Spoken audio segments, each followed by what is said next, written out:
Hi, I'm Chris Wilson from Grinding Gear Games. Thanks so much for joining us here today. And today is a day about Path of Exile. You're going to find out a lot of awesome stuff we've been working on.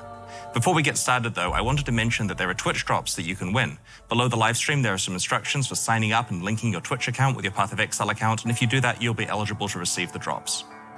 So today's live stream has got 4 sections. They say you should start your show with a bang, so we're going to start right off with Path of Exile 2. After that, we're going to show you Path of Exile Ultimatum. This is an expansion for regular Path of Exile that's coming out literally next week. After that, we're going to be joined by Ziggy D, who's going to host a Q&A where he asks me a whole bunch of questions from Twitch chat. So if you have any questions about the various reveals, make sure to keep them for the Q&A. Then there's going to be a live episode of the Bay Class podcast where Take Cat and his crew of Path of Exile veterans are going to discuss all of the things we've announced today. They'll be joined by Rory Rackham, who's the Grinding Gear Games developer who was in charge of the development of the Ultimatum League. Alright, let's get started. You're probably wondering, why has it been so long since we last showed you any Path of Exile 2 footage? And honestly, this is because the project is so important to us that we are definitely taking our time to make sure that we make the best possible action RPG.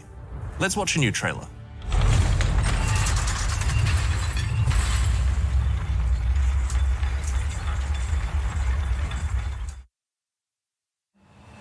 Among ancient ruins, evil grows once more. The seed of corruption advances, spreading dread and despair. We must give chase.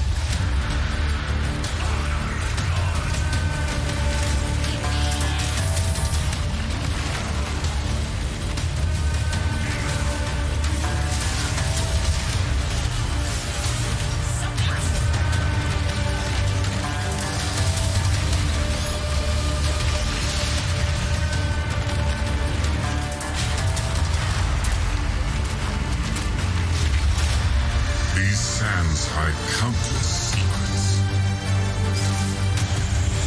3,000 years of dormant malevolence. We must hunt down the seed and put an end to this madness. If Rayclast is to survive.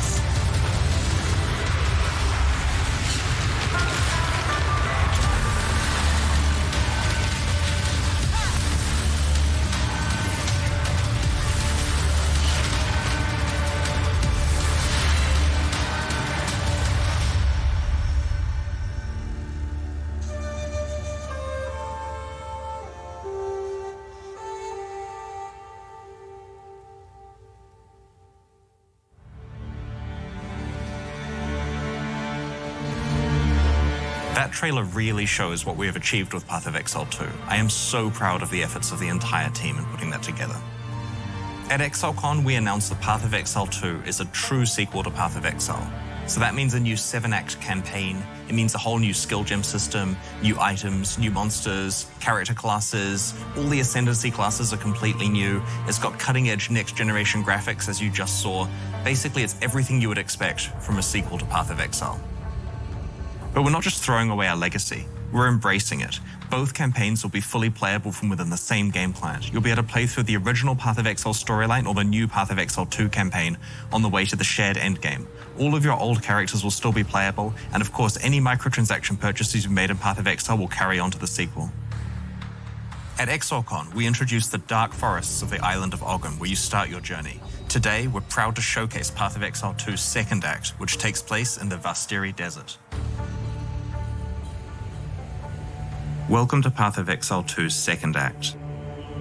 As you saw in the trailer, Act 2 is centered around a caravan of Maraketh called the Ardura who live in the Vastiri Desert. You're chasing another caravan from an opposing tribe called the Faradun. There's a set of large ancient gates blocking the progress of the caravan through a desert pass, so you're being sent through the Traitor's Passage to unlock them. We shall wait here, Jingak. But the military carts have departed for the gates. Make haste! Path of Exile 2 is a lot more than just new acts. We want combat to feel both brutal and responsive, even at low levels. We're ensuring that each weapon type has unique and different mechanics. Each weapon class feels different to play, and today we're going to start by demonstrating the new Spear weapon class. Spears are a weapon class favoring mobility with both melee and ranged attack options. To that end, each spear will grant you at least one mobility skill. In this case, the spear comes with both an engage and disengage skill. When you engage, it increases your melee damage for a short time, and that really encourages you to be mobile during combat.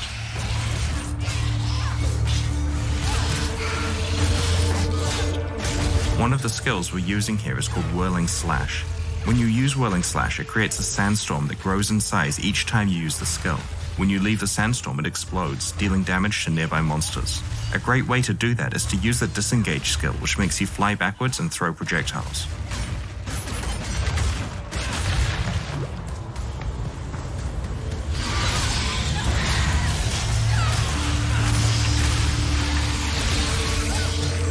In PoE 2, each area's mini-boss is a much more substantial fight with interesting mechanics. You'll be able to find at least one mini-boss in each area of the game.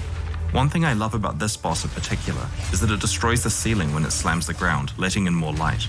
Clever players will notice that if they're standing in the light, then they're not going to have any rocks falling on their head. The Rapid Assault skill that we're using against this boss does 3 rapid stabs, followed by a 4th stab that deals more damage and can stun if you're willing to commit to a long attack time. While developing the skills for Path of Exile 2, we were really thinking a lot about designing skills that could be cancelled early to dodge, or you can commit to the full attack for maximum damage.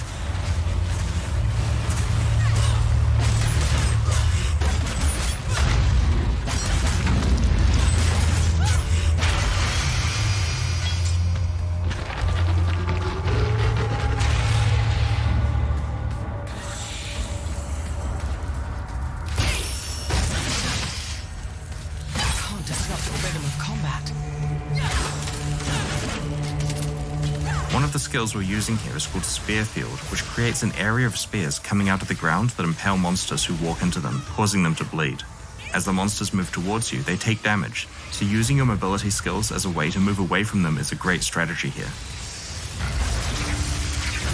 In Path of Exile 2, we've invested a lot in our animation system. I'm sure you're noticing the animations are looking a lot better than they did in PoE 1, but there's also a lot of subtle detail, like characters having different run animations depending on how fast they're moving. When we use a Quicksilver Flask here, you can see the character changes to a sprinting animation.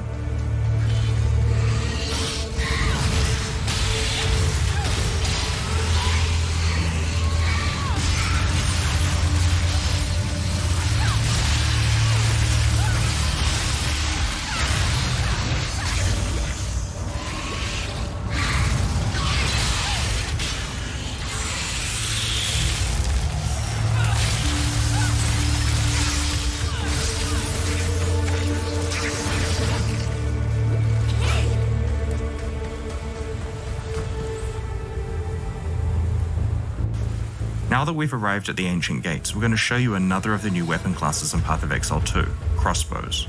Crossbows are special in that they grant attack skills implicitly. This particular crossbow grants Power Shot, which is a high damage single target attack.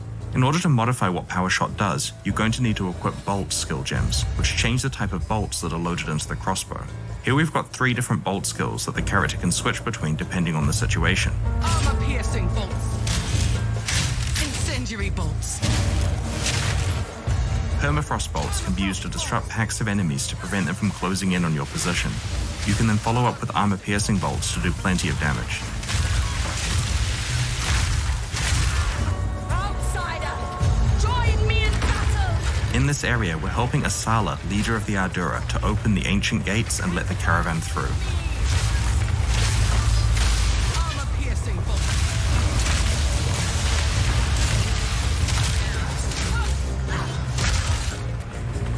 Because the bolt types are the skill gems, support gems that are added to them will modify whatever the skill is that you're using. Here we're going to add multiple projectiles to our Incendiary Bolt. Permafrost bolts. Continue the assault. Incendiary bolts. Slay them all!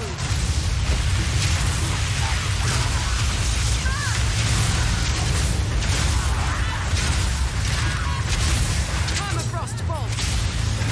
Armor-piercing bolts.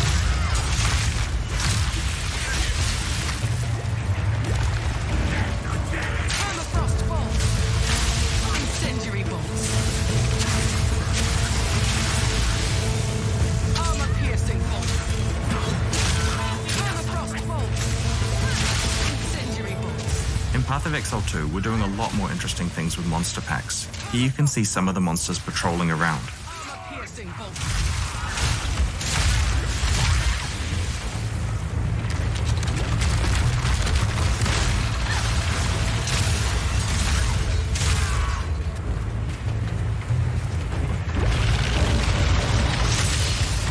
Permafrost bolt. Incendiary bolts. Armor-piercing bolts. Permafrost bolts.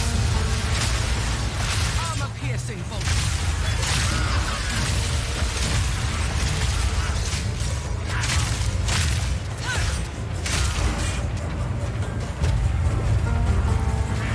Permafrost bolts. Incendiary bolts.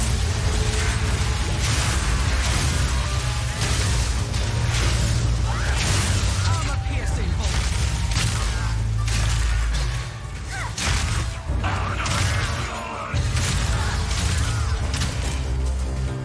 Now we're coming to another example of a Path of Exile 2 mini-boss, Laim the Impaler.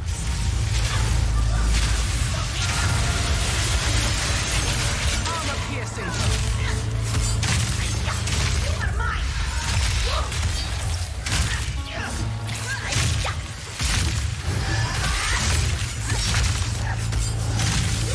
Incendiary bolts. Armor-piercing bolts. The boss has dropped another type of crossbow, a siege crossbow. This crossbow grants the siege cascade skill. The skill is also modified depending on what type of bolts you're using.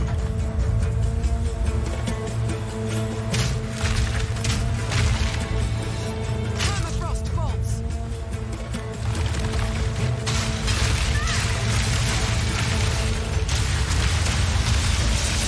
Incendiary bolts.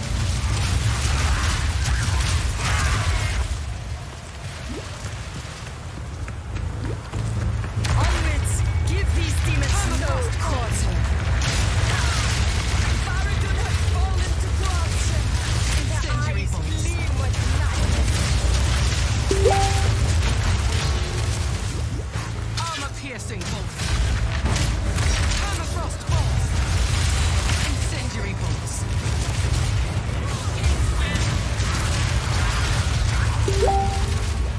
We try to add a lot more little details to combat in Path of Exile 2. You might notice that the monsters who die while burning have charred corpses. We really want to make sure that there's a feeling that as you leave the battlefield, there's clear evidence of what combat took place there. Permafrost bolts. Armor-piercing bolts. Permafrost bolts. Incendiary bolts.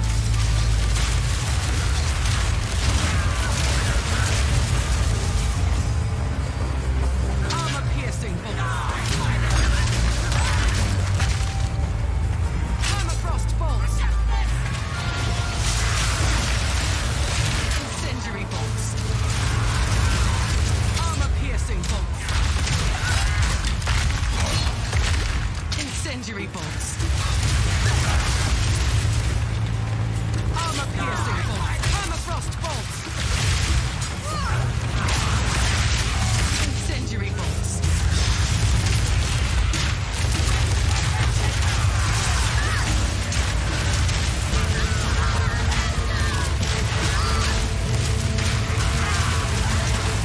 The gate mechanism has been destroyed.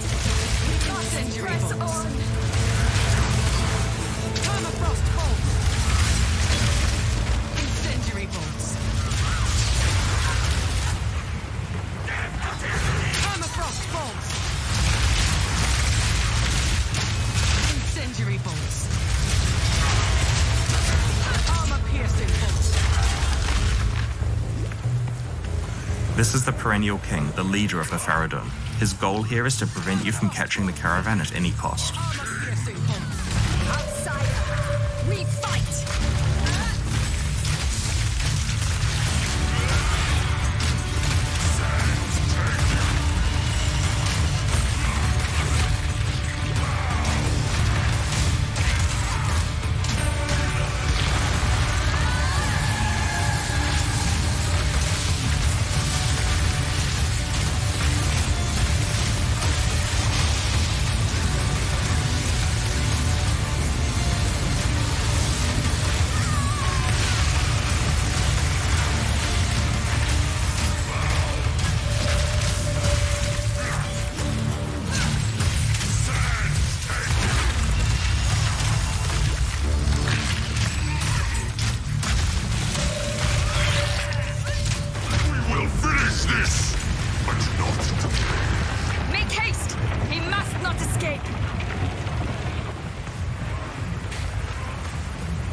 Quickly!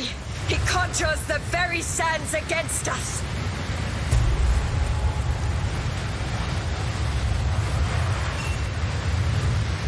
This madness has gone on long enough. The king is not the man I once knew. And sands swallow me if I do any more to enable him. You plan to continue your pursuit, yes? You will not catch him. Not without me. We cannot follow through the raging sands. Let us return to the caravan and question this defector. This is the Ardura caravan, your town in Act 2.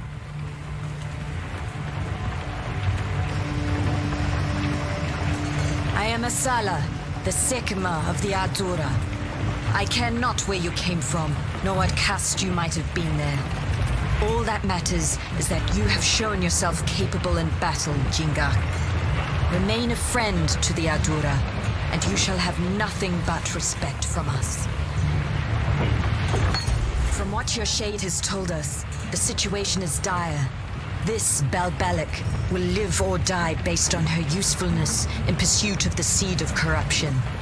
Ask her what questions you will, then we, Ardura, will decide her fate.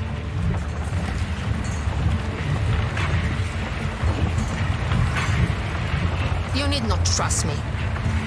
You will see the truth of my information soon enough. I ask nothing of you.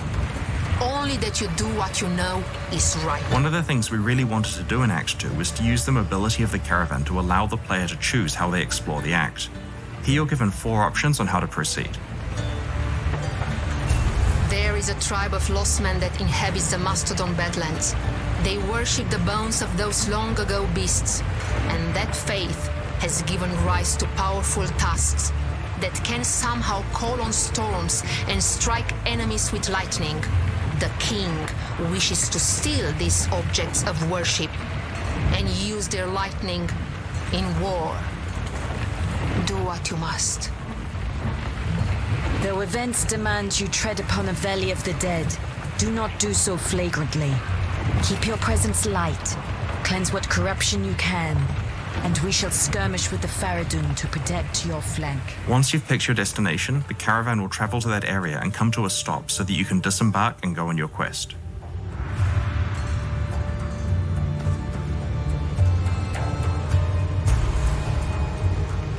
Because we just got the Storm Sphere skill as a quest reward, now would be a great time to switch back to spears and use some ranged abilities. Storm Spear fires a lightning projectile which splits on contact.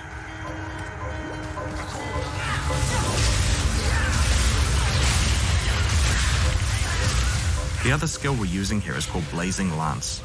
Blazing Lance creates a trail of fire from the ground, dealing damage over time. However, if you're willing to stand in place for long enough, you can throw a second spear that will fan the flames for much more damage.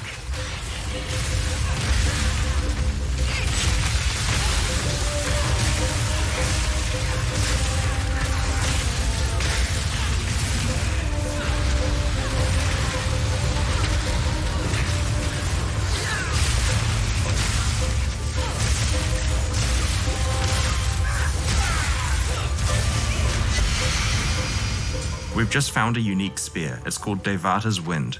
This spear has an extra modifier that synergizes really well with Storm Spear. When you disengage, you get 2 additional projectiles on your projectile skills.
If you have any questions about what you just saw, we'll be doing a Q&A later on.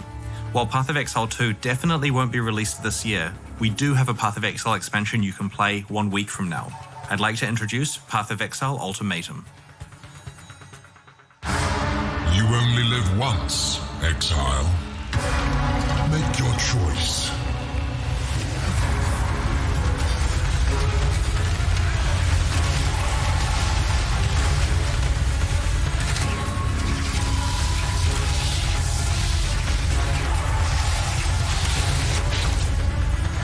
A simple ultimatum. Leave with your life and a meager reward, or risk it all for a chance at ungodly riches. For each trial you accept, the challenge grows. But fail and leave with nothing.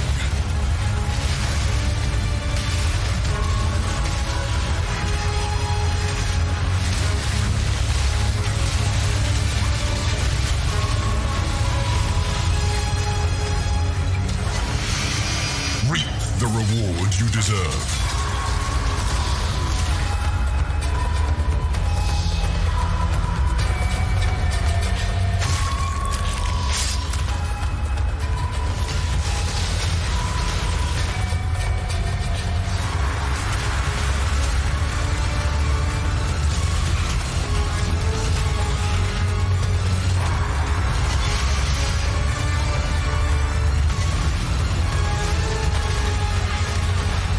Ultimate reward requires ultimate risk. Face the ultimatum.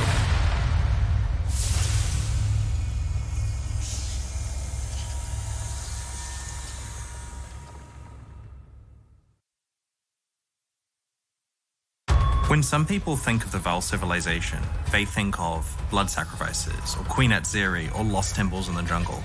But I think of risking your items. From Val Orbs through double corruption, the whole Val or no balls meme, we had to make sure that this expansion was about the concept of risking your items to get great reward. In each area of the Ultimatum League, you'll meet the Trial Master, an emissary of a Val entity only known as Chaos. On behalf of Chaos, the Trial Master enacts trials where exiles must risk an escalating set of valuable rewards as they attempt to overcome progressively more difficult encounters. In each trial, you'll be presented with a reward, an objective, and a selection of difficulty modifiers that make the trial harder. Once you've chosen one of the modifiers, you must then complete that objective under the constraints of that modifier in order to win the promised reward.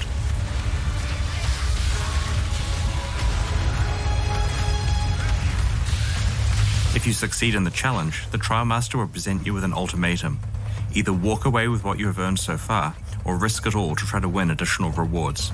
He'll offer you another item if you can select an additional difficulty modifier and complete the challenge with both modifiers present. If you fail though, you'll lose both rewards and walk away with nothing.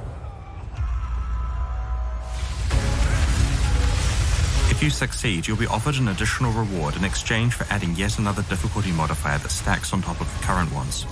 This cycle continues until the rewards become increasingly valuable and the encounter extremely difficult. You'll have to pick a point to end your run and claim your spoils before you make the encounter too hard and lose everything. At its longest, an ultimatum in endgame maps can sometimes have up to 10 fast trials in a row, with a special surprise in the last one. In maps, you'll occasionally find items called Inscribed Ultimatums. These items can be placed in the map device to transport you to the Trial Master's domain. Each Inscribed Ultimatum specifies an offering that you must bring with you, a reward you can earn, and an assortment of ultimatum difficulty modifiers. If you're able to complete the Trial Master will reward you with a specified reward, which is usually worth around twice the value of the item you must bring. For example, you may be asked to risk an Exalted Orb to win a stack of 2, or potentially risk a stack of 5 to win a stack of 10. Naturally, Inscribed Ultimatums can be traded with other players, so if you don't feel capable of completing a difficult challenge, you may be able to trade it away for a portion of the difference in price between the reward and the item that must be risked. Likewise, if you have a powerful character, you may be able to selectively trade for profitable ultimatums to run. There are also new unique items that can only be obtained from Ultimatum. One such unique is the Glimpse of Chaos Val Mask, which provides powerful benefits to your maximum life, mana, and energy shield at the cost of having severely reduced elemental resistances and no chaos resistance. The item can be corrupted multiple times and has unique corruption outcomes, such as removing a random modifier or transforming it into a different random corrupted unique helmet entirely that retains its corruption implicit mod.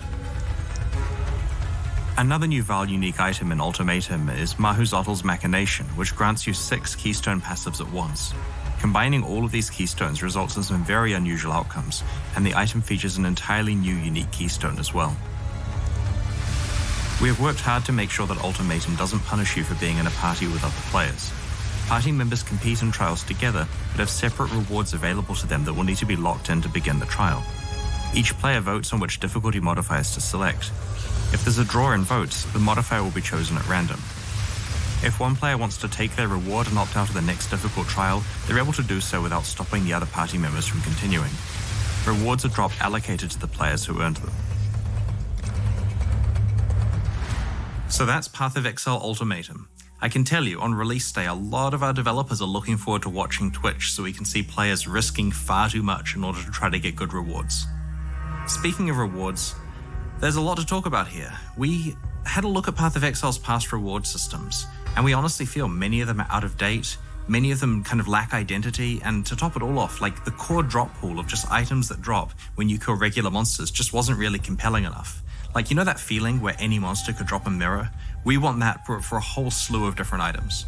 And so we've made a lot of changes to Path of Exile's reward systems. There's a bunch of ones to the core drop pool to keep it really interesting. There's ones to basically every piece of League and expansion specific content.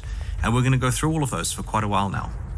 And I should mention that every change we're about to discuss not only affects the Ultimatum League, but also Standard League too. We started by reviewing which items can drop from monsters and chests in the core game.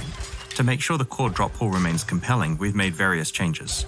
You can now find 2 additional currency items as core drops, Orbs of Binding from the Harbinger League, and the new Veiled Chaos Orb, which we'll reveal in more detail soon.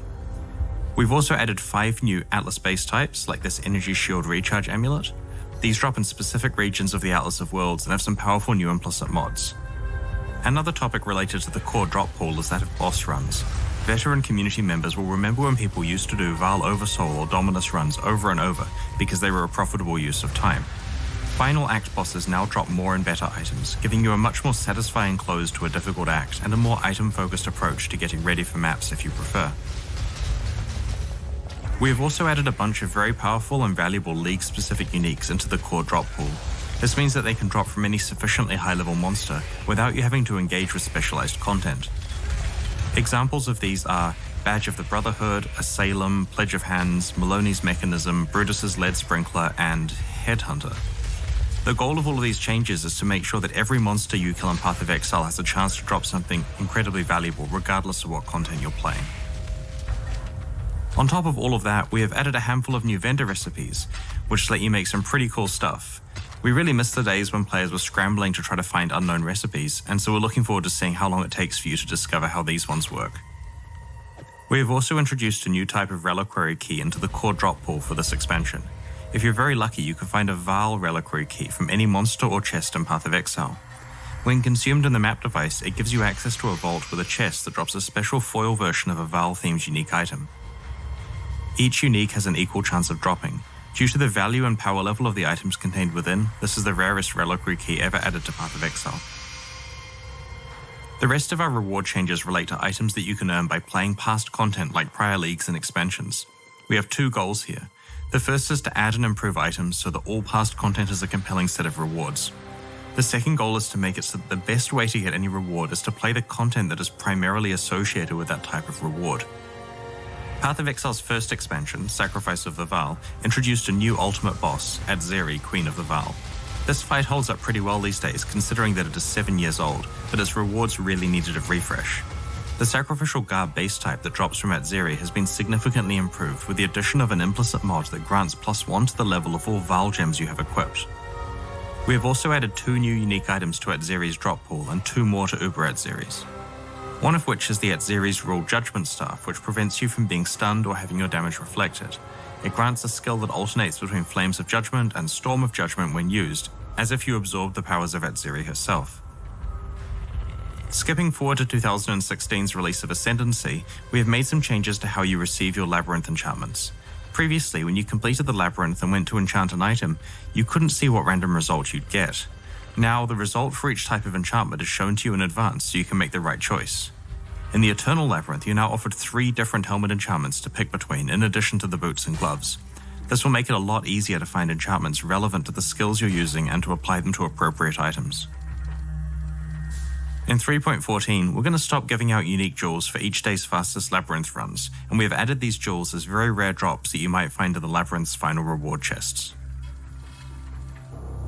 Another highly requested labyrinth-related improvement is that you can now consume an offering to the goddess and the map device to open portals directly to a random trial.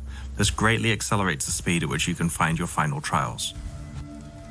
We have also added 2 new labyrinth-specific unique items, including the Scales of Justice unique shield, which rewards building your character with a careful balance of life and mana. If used correctly, you'll be granted protection from shock and ignite, as well as additional fire damage. Kadiro Perandus now has a much larger selection of unique item rewards. We have also rebalanced all sources of Perandus coins so that Perandus content is still the best place to get them from. A craft introduced in Harvest kinda destroyed the Perandus coin economy, so we're absolutely fixing that at the same time. Essences have been numerically rebalanced and are in general stronger than they were before.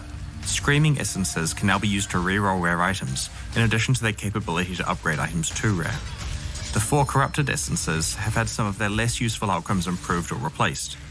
Now, the only way to get the powerful upgrade-only top-tier Essences is through Remnants of Corruption, which come from Essence content. Blessings, the currency used to upgrade Breach uniques, can now be used to upgrade Breach stones between tiers also.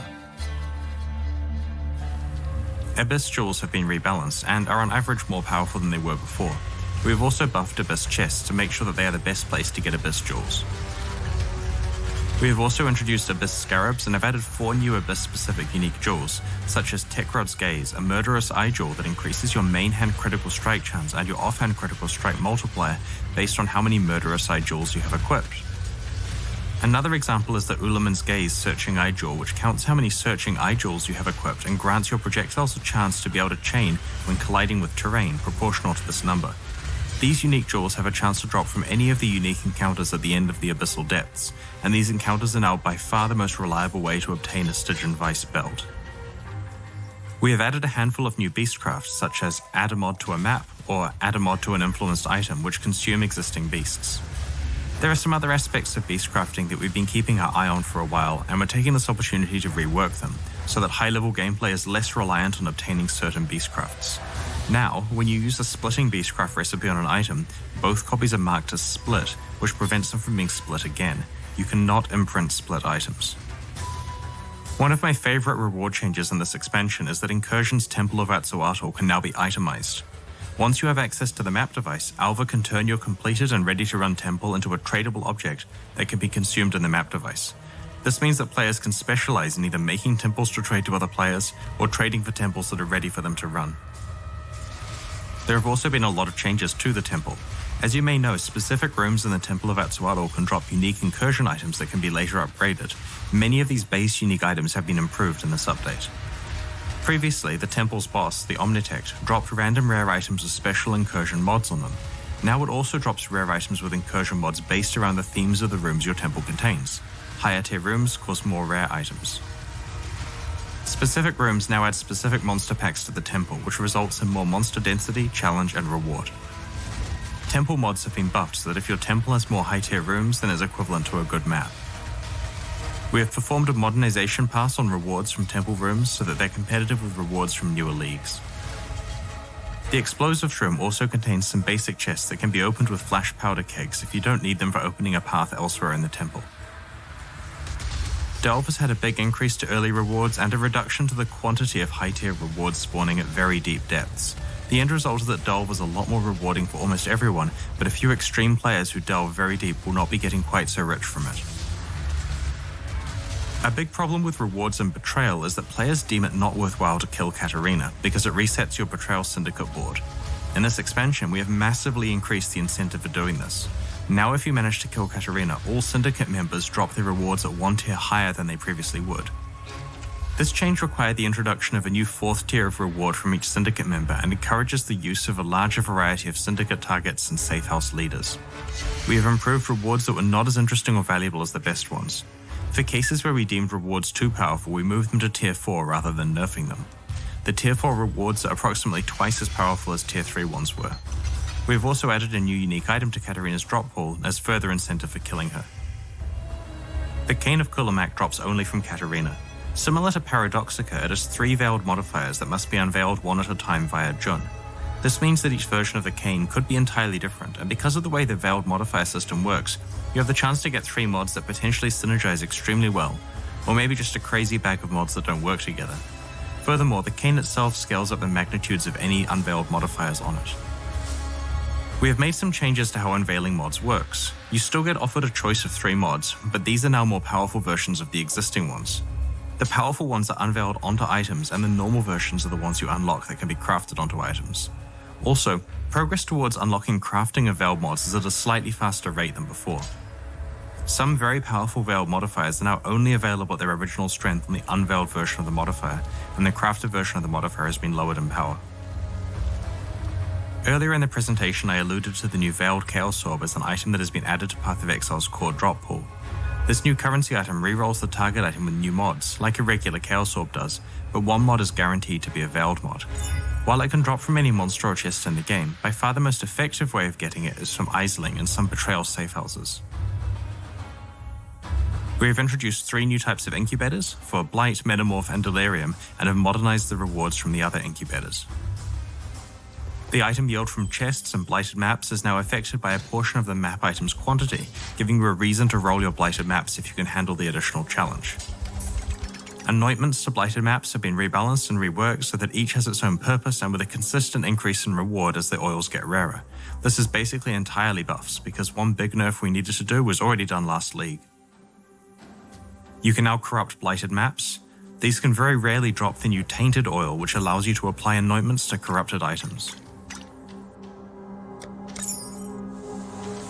We have also introduced Blighted Scarabs. We have added 2 new types of catalysts themed around speed and critical strikes respectively. These new catalysts are rarer than previous ones. As discussed in the recent development manifesto, the current 3.13 version of Harvest is too rewarding, so we're rebalancing its crafting and also increasing how often you'll encounter portals to the Sacred Grove. The current version spams you with way too many crafts, so each seed has a chance to grant a craft now, reducing the overall number of crafts you can perform per garden, though you will encounter the grove 60% more than you did before. Some of the most powerful crafting options have been removed or changed. The Heart of the Grove encounter is now a map fragment that can randomly drop from Tier 4 harvest bosses instead of rarely replacing the entire grove when it spawns. With the release of Ultimatum, Ritual will be added to the core game, with a chance to occur in each map you play. It has also been added to the Atlas passive skill tree system and is available as a Sexton mod. Almost every time we release a league, we later roll it into the core game with a chance to spawn in maps, usually 10%, sometimes 5%. When Ritual is added to the core game, we are standardizing this rate at 8%, which means a small decrease for some leagues and an increase for Harvest. We have rebalanced other things to compensate, like the rate at which Heist Rogues level up. Most Atlas passive trees have the same increase in chance for bonus content, meaning they now offer more than double the chance of encountering your preferred content. So I just spent a ton of time describing lots of buffs to Path of Exile's different reward systems, and there was one nerf that I left to last. And this because it's a nerf to a league that I kind of care about a bit. Talisman was one that I kind of led the design on, and players joke that it's my favorite league. Now, in the 3.12.3 content update, there was a change to talismans. Basically, they weren't good enough, so the team decided to add a random anointment to them, which made them a lot more powerful, and also to juice up the mods to make them well rolled. And that was overkill. Like, as you've seen recently, talismans have just been dropping with insane mods and great anointments. And we felt in this expansion, especially because you can use tainted oils in order to redo the anointments on talismans, because now you can modify corrupted amulets. Honestly, they don't need the well-rolled mods anymore, and so we've removed that. Talismans are still compelling, but they're not quite where they were in the last league. Every Path of Exile expansion needs new ways for players to slaughter their enemies. In Path of Exile Ultimatum, this takes the form of 4 new skill gems and 4 support gems. In line with Ultimatum's Val theme, these gems focus on blood, the idea of spending life rather than mana to use your skills. Alongside the new skill and support gems, we've also made some adjustments to the low life mechanic, including changing the low life threshold to 50%. This makes it much easier and safer to stay on low life for builds where it matters. Typically when players create low life builds, they rely on Energy Shield to protect themselves against incoming damage. The new skill Petrified Blood enables low life builds to instead use some of their life pool to absorb hits. While it's active, you can't recover life above 50% through any method other than flasks. Sources of life recovery like life regeneration and life leech only apply to the bottom half of your life pool. Additionally, a portion of incoming hit damage that affects the lower half of your life pool is spread out over time rather than being applied instantly. Corrupting Fever consumes a chunk of your life and grants you a buff that causes all your hits to apply Corrupted Blood to your enemies. Corrupted Blood stacks up with each hit, causing more and more physical damage over time. When you have consumed a certain amount of life to cast skills from your life pool, the buff's duration refreshes. Essentially, as long as you're consuming life to use skills, you'll be causing damage over time to stack on enemies. Be careful though. The Exsanguinate skill shoots tendrils of blood in front of you at the cost of life rather than mana. In addition to a strong physical damage hit, it also applies a physical damage over time debuff which can stack up to 3 times. You can also support Exsanguinate so that its tendrils chain from one target to the next. Reap conjures a giant bloody scythe that swings across a selected area, applying strong hit damage and physical damage over time. Each use of the skill causes it to gain a charge that scales its damage up and increases its life cost up to 5 times. These charges drop off over time as well as after killing enemies, making Reap very powerful at stacking up damage against single targets. We've also added 2 new support gems that have split the existing blood magic support into 2 separate support gems. The first of these is the Arrogance support, which causes supported skills to reserve life instead of mana and also provides an increase to the effect of auras that it supports. Just like the original blood magic support gem, the reservation multiplier diminishes as the gem levels up. The Lifetap Support Gem causes supported skills to cost life instead of mana. Once you've consumed a certain amount of life to use a skill, you gain Life Tap, which increases your damage for a few seconds. The Cruelty Support Gem grants a buff called Cruelty, which increases the damage over time you deal with supported skills. It also boosts the hit damage from supported skills, and the Cruelty buff gets stronger the harder you hit. This gem is designed as an additional option for builds that focus on both hits and damage over time. The Bloodthirst Support Gem is a new option for low life attackers. This gem adds a percentage of your life as physical weapon damage while you're on low life, letting low life attack based builds really scale their damage, which wasn't an option before. Alongside a Val themed expansion and blood themed gems, it felt right to take the opportunity to improve Val skills, which are supercharged versions of regular gems that charge up with the souls of your slain enemies to deal huge bursts of damage. One of the main improvements is that you now get far more souls for Val skills from damaging unique enemies, so your Val skills will recharge faster against bosses. We've also improved the Atziri's Reign unique jewel. Alongside increasing the duration of your Val skills, it also grants a chance to regain all consumed souls. Val skills have also received a balance pass that you can check out in the full Path of Exile Ultimatum patch notes in a few days. So we've covered most of the key components that make up Path of Exile Ultimatum. Keep an eye on the news over the next week as we reveal the finer details of what's coming. We'll move on to the Q&A shortly to answer your burning questions, but first let's have a quick look at the new supporter packs that are available right now to celebrate the launch of Ultimatum and help fund ongoing development of Path of Exile. The Silver Crescent and Imperial Sun supporter packs come with masses of points to spend in the store, social frames, forum titles and badges, a download of the digital soundtrack, and of course exclusive cosmetic microtransactions such as armor sets, alternate helmets, and weapon skins. The Silver Crescent series has an exclusive portal effect and the Imperial Sun series has an exclusive aura effect. Each series has 2 packs, and the smaller packs can be upgraded to their respective large pack anytime while they're still on sale.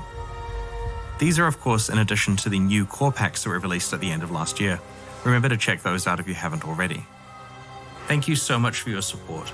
Purchases of these supporter packs are the only thing that fund ongoing development of Path of Exile, its sequel Path of Exile 2, and expansions like Ultimatum.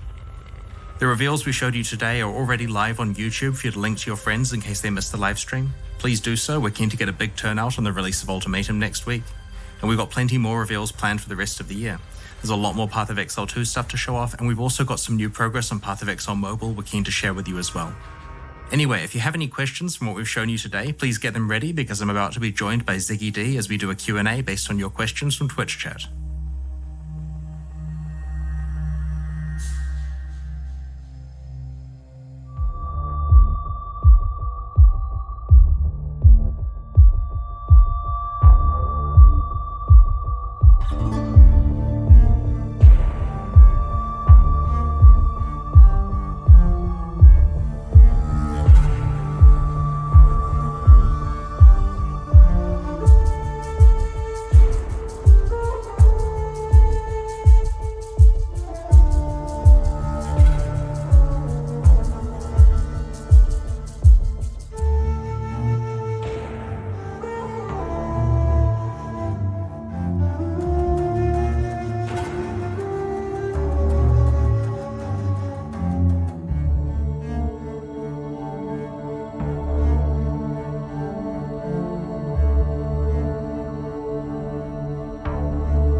G'day, folks, and welcome back to another very exciting reveal and Q&A session with the one and only Chris Wilson. Good morning, Chris.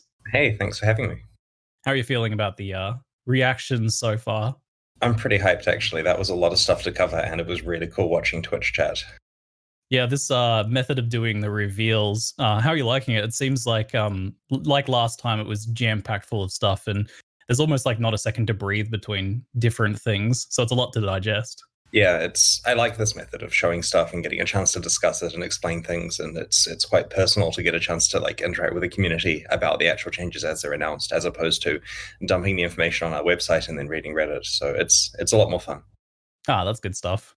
So I'm going to jump straight into PoE2 things first. Yep. The ones that stood out to me were definitely spears and crossbows. Two things that I've been very excited to potentially see in PoE one day. I remember asking years and years ago whether we'd get stuff like spears and crossbows. And it was kind of like always maybe, probably not. It's a lot of work to make the animations for new things like that. So what led to the decision to add 2 new weapon types to PoE2? Well, you mentioned animations, and that's actually part of the reason. So previously, the old way we were creating animations in Path of Exile, with the way the character rigs were set up, just made it really hard to add a lot of new ones. But one of the things with Path of Exile 2 is we can quite trivially add a lot more animations to the characters. And so new weapon types are totally fair game, and we've got some interesting ideas there. And of course, spears and crossbows are both iconic action RPG ones that we hadn't done yet, so it makes sense to put them in PoE 2. I imagine that new rigging system then makes it easier to make more skills, but also more interesting and dynamic skills, potentially? Absolutely, and this custom animation for each skill, basically. A lot of the Path of Exile 1 skills will use whatever animation is appropriate. Sometimes new animations, of course, but it's often kind of the closest animation we have, whereas in PoE 2, we're pretty much animating everything we can by hand. Awesome stuff. Now, chat, we have some pre-prepared questions to give you time to formulate and ask some questions, but do ask questions in chat. We have some helpful people in the background taking questions, which we'll ask after some ones that I've already prepared. So firstly, asking about spears and crossbows further, they each have implicit skills. How many of these are there? So this is a number that keeps on growing.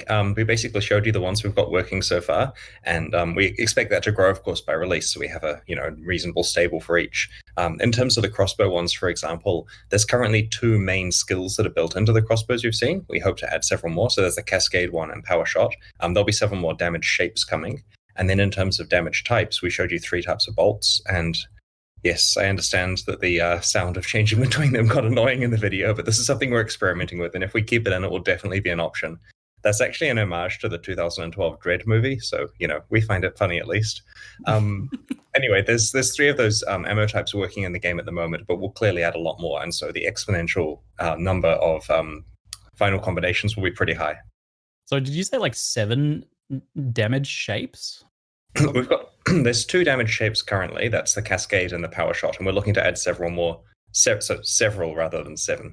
But that that could be quite a high number overall. Basically, we want to find ones that fit themes for base types of crossbows, and so ideally, the end game crossbows will support several of these damage shapes at quite high skill levels, and so you'll have a lot of choice as to what you want to use in your end game build. Ah, interesting. This is a pretty interesting distinction between like the damage shapes and the damage types. So I guess this is the first like modular skills like that. Like you could always convert damage types or add different types of damage and stuff like that, but these are the first like skills are effectively they're in 2 separate parts.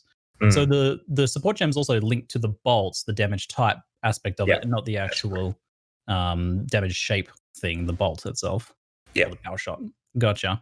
And that's because of the new skill gem system, obviously, which now grants skills based on the item sockets, and then you socket into a completely separate menu, which saw some glimpses of there, which I'm really looking forward to seeing how that plays out.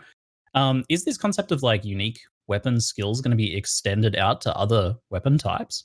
It may do. We're still working out what we're doing with each one of the weapon types, and there's a lot of interesting ideas there. Some of them will probably gain skills, some of them will just have other ways to identify themselves. I'll give you another example. So you know how in Path of Exile at the moment, daggers and claws are basically the same thing, right? They're both dex and they, use similar types of skills and so on. So an example of the small tweak we're making there is that claws will count for unarmed skills in Path of Exile 2. So all of the unarmed builds can now use claws. And if you've ever played, Facebreaker, you'll understand quite a bit of potential there. And so we're trying where possible to make smart decisions with the base types. But of course, if we had to add a lot of work to them to make them unique, then we'll definitely do so. Wow, okay. I'm seeing a few questions already about kind of like distinctions between PoE 1 and PoE 2 here. People asking things like, does that mean spears and crossbows can't be used in PoE 1? So that's tricky because it's technically possible to get Path of Exile 2 items on your Path of Exile 1 characters in the end game because of the shared end game nature of it. And so if we don't have animation support for the old character classes, we're still working out what to do there. It's one of the problems we're going to have to solve. Right, okay. And on that note, I guess, how will we be handling accommodating new weapon types in the existing skill tree as well? It's getting big. Right. So from a skill tree point of view, we haven't announced what we're doing yet with Path of Exile 2's skill tree. There's going to be some interesting stuff. And of course, it's going to accommodate all the weapon types it supports. It may be that Path of Exile 1 characters and hence their skill tree don't necessarily support the new weapon types, and you have to play a Path of Exile 2 character to get them.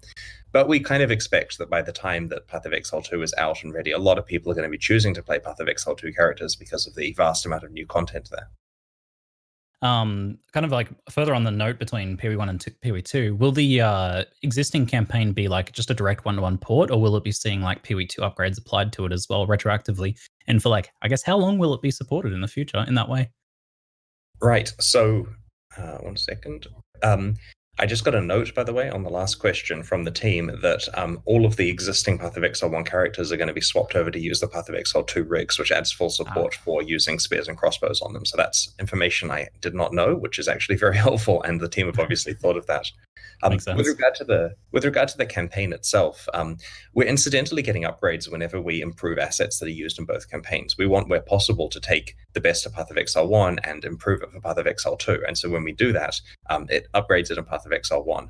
And so there are also places where we intentionally revamp Path of Exile 1 stuff, like what we did with Lionized Watch. And so the campaign will continue to receive improvements in this way. It's still a fully maintained game. Like, it's a product that we are monetizing and maintaining and, treat with pride and confidence and stuff. But at the same time, we're intentionally putting most of our development efforts into making a new Path of Exile 2 campaign that fixes, perceived problems with the way the Path of Exile works. And so it'll be a bit of a patchwork quilt, I suspect, in a few years, where some of the content will date back to the early 2000s, 2010s, and some of it will be brand new.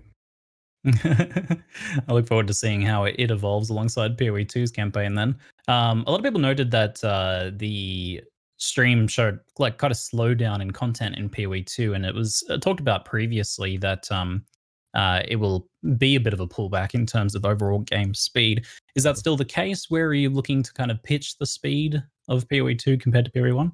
We want Path of Exile 2 to be a slightly more claustrophobic personal experience, but we understand that when presented with that, players find ways to make their characters go fast, because after all, these games are measured on what items you find, and that's in direct proportion to how many monsters you kill, and that's in direct proportion to how fast you can go. And so, yes, it is a game where people will end up going fast. All of the crazy character builds and more are still possible, so I would rather expect that Path of Exile's speed continues to be a high-speed game once we hit the end game and people get their character builds established. But we still have to try as hard as possible to make it a compelling experience for people that want to play at a normal pace as well. And so while we played at a normal pace through that particular showcase there, it's possible to run through, right? You can be very smart about which monsters you kill. You can do the whole thing rather quickly if you're a racer. So yes, we're trying to make things a bit slower, but we're not doing it in a way that's going to hurt the spirit of Path of Exile, because we understand how people like to play and we want to support that.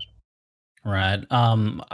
I remember hearing that both campaigns would be roughly similar length, and the new one's 7 acts compared to 10 acts. So I imagine things like boss fights and certain encounters and stuff like that will be like more difficult and longer than comparable encounters in the previous campaign then, right?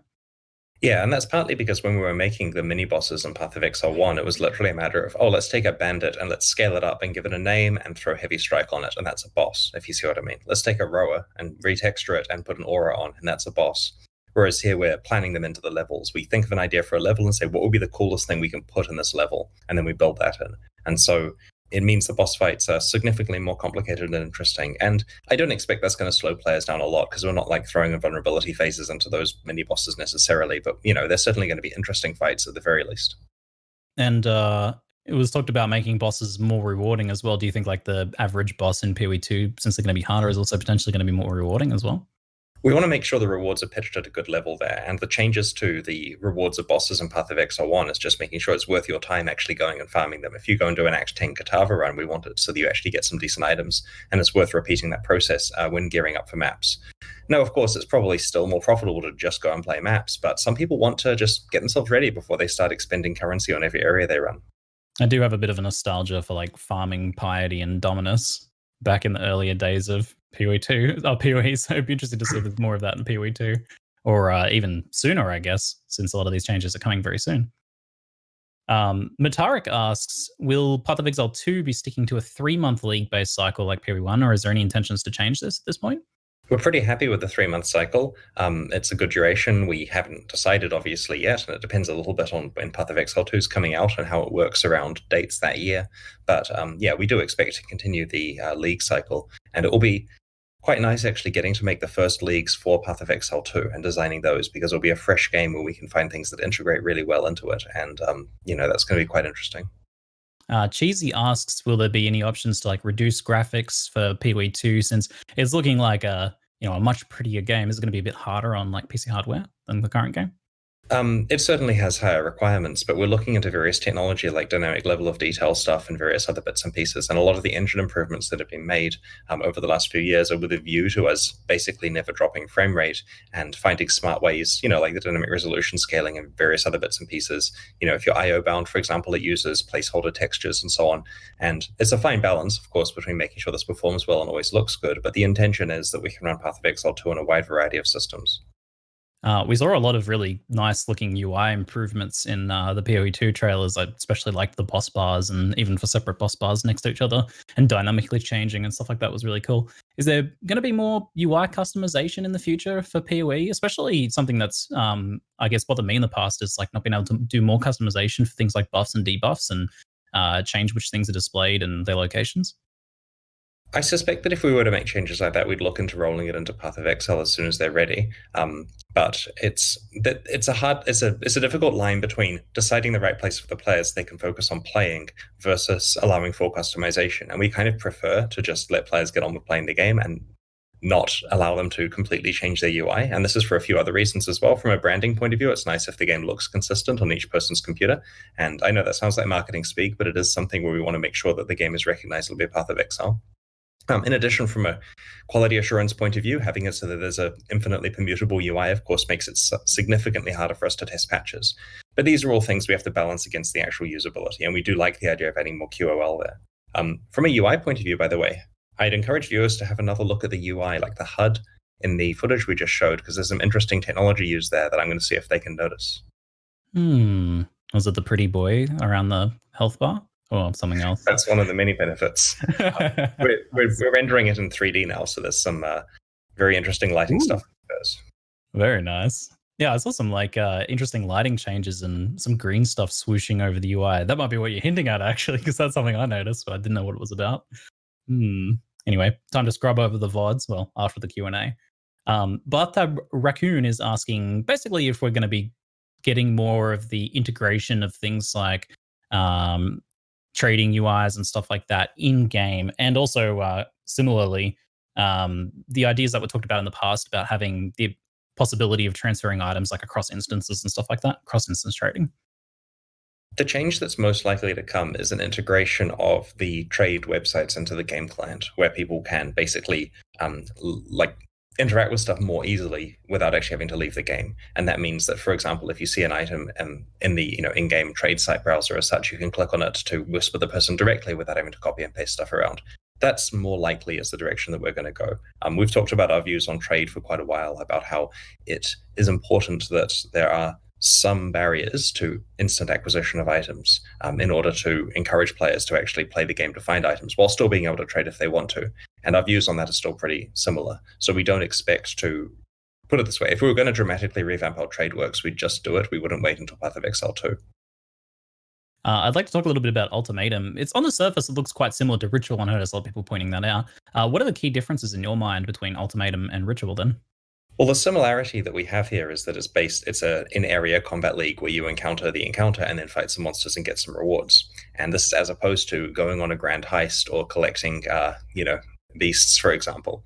And so that's kind of where the similarities end, though, because after that point, the difference is that Ultimatum gives you a very fine granular control over the difficulty and reward that you're getting. So you have the ability to add up to, I'm going to say up to 10, because that's where it goes in the end game, but usually 6 up to 10 modifiers to the fight that are your choice. You're presented with different options. If you don't want a certain constraint, you just don't have to add that one.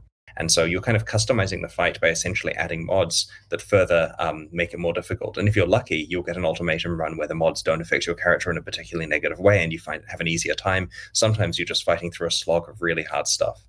And so the rewards escalate kind of exponentially here. Like, the intention here isn't that you just make your way through the 6 to 10 rounds pretty easily and get your 6 to 10 rewards and walk away. The intention is it gets difficult and you have to make a choice of actually stopping. And we want it so even good players, while playing through the campaign, will reach a point where they say, okay, I've just got to take this stuff and leave. I can't risk the next round because there's an actual 50% chance that I'm going to screw it up and lose all my stuff. And so this is the first league that people are going to be failing encounters even if they know how to play the game. And that's because they can choose how far they want to take it. Which is different than Ritual, because in Ritual it's expected that you're going to kill the monsters, you're going to get your rewards. Here, the rewards are a lot better, but will you get them? I do like those risk-reward leagues where you get to have a bit more of a gamble. You pointed out like the idea of the Vile thing being the potential of loss.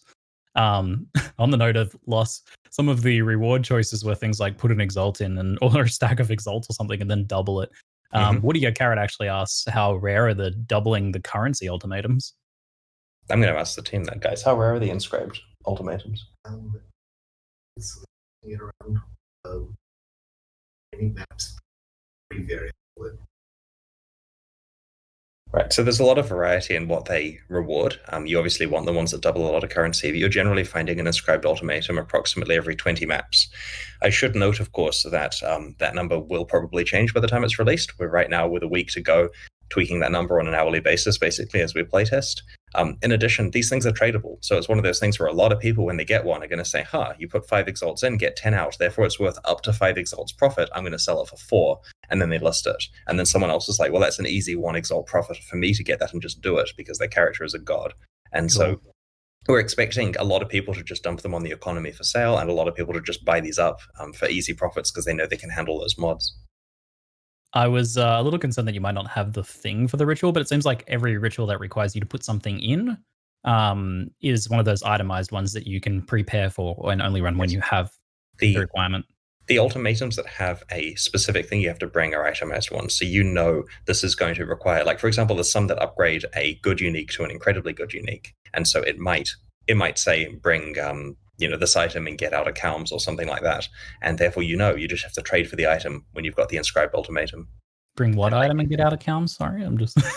Well, it'll depend. There are pools that it picks from. And so sometimes you'll get ones that are close in value. Sometimes you get ones with a big difference in value. And those are obviously worth more. Oh, so there's actually things like it requires a specific unique that you can hunt down and then put in. Usually with a value difference between the two that's considerable. But our goal is basically, it's got the feeling of double or nothing on those kind of ultimatums. Nice. Awesome.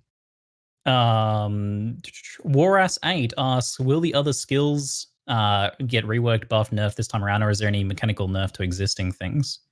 Is that in reference to regular skills in the core game with the Ultimatum release? Yeah. We do have the usual patch notes coming out, but we try to cover basically just new stuff that we were doing with regard to skills. I don't know the extent of the changes to the other stuff. I will quickly check. Guys, regular skill changes. There's some nerfs and a couple of buffs, so seeing what people think about that. But no, I mean, nerfs are obviously for a reason. It's to keep the game good, and we, philosophically on that, we would rather gently nerf things that are right at the top than have to fundamentally change the entire game to achieve the same balance thing in a roundabout way that players don't notice for a while. So it is a much more direct approach that we're taking these days. If something is just breaking the game through power, we'll cut a little bit off the top. Generally, whenever we do that, we're thinking it's still really good. Why are people so angry? And then they settle down after they've actually used it. So we are trying to make sure that the nerfs are just taking a bit of the power off the top and keeping the thing viable and fun still. There was a new unique that had like a ton of keystones on it, including one new keystone, which I'm guessing we'll have to wait to see what that's all about, right? Yep. Are the other keystones on that item random, or are they set? They're a set of keystones. This is a group of Vile keystones that work in interesting ways together, kind of like a puzzle for people to solve. So it'll be quite interesting to see how people work out how to play that character. So it's like a hand-tailored character build challenge that the devs are Yes. putting forward to the community. Think of it as like a designer's cut version of Path of Exile. This is the true way to play, right? So CI Eldritch Battery, got it. Very nice. Moving down a little bit. Lexay wants to know, will like map mods affect ultimatums that you find, or I further addendums to that. What sort of things do affect ultimatums? So guys, what mods affect ultimatums? They're asking about like map mods, for example. When you run it inside the map, they did by all Mhm. the itemized one, Inscribed Ultimatum, they aren't affected by any map. They just have a bonus to monster damage. Right.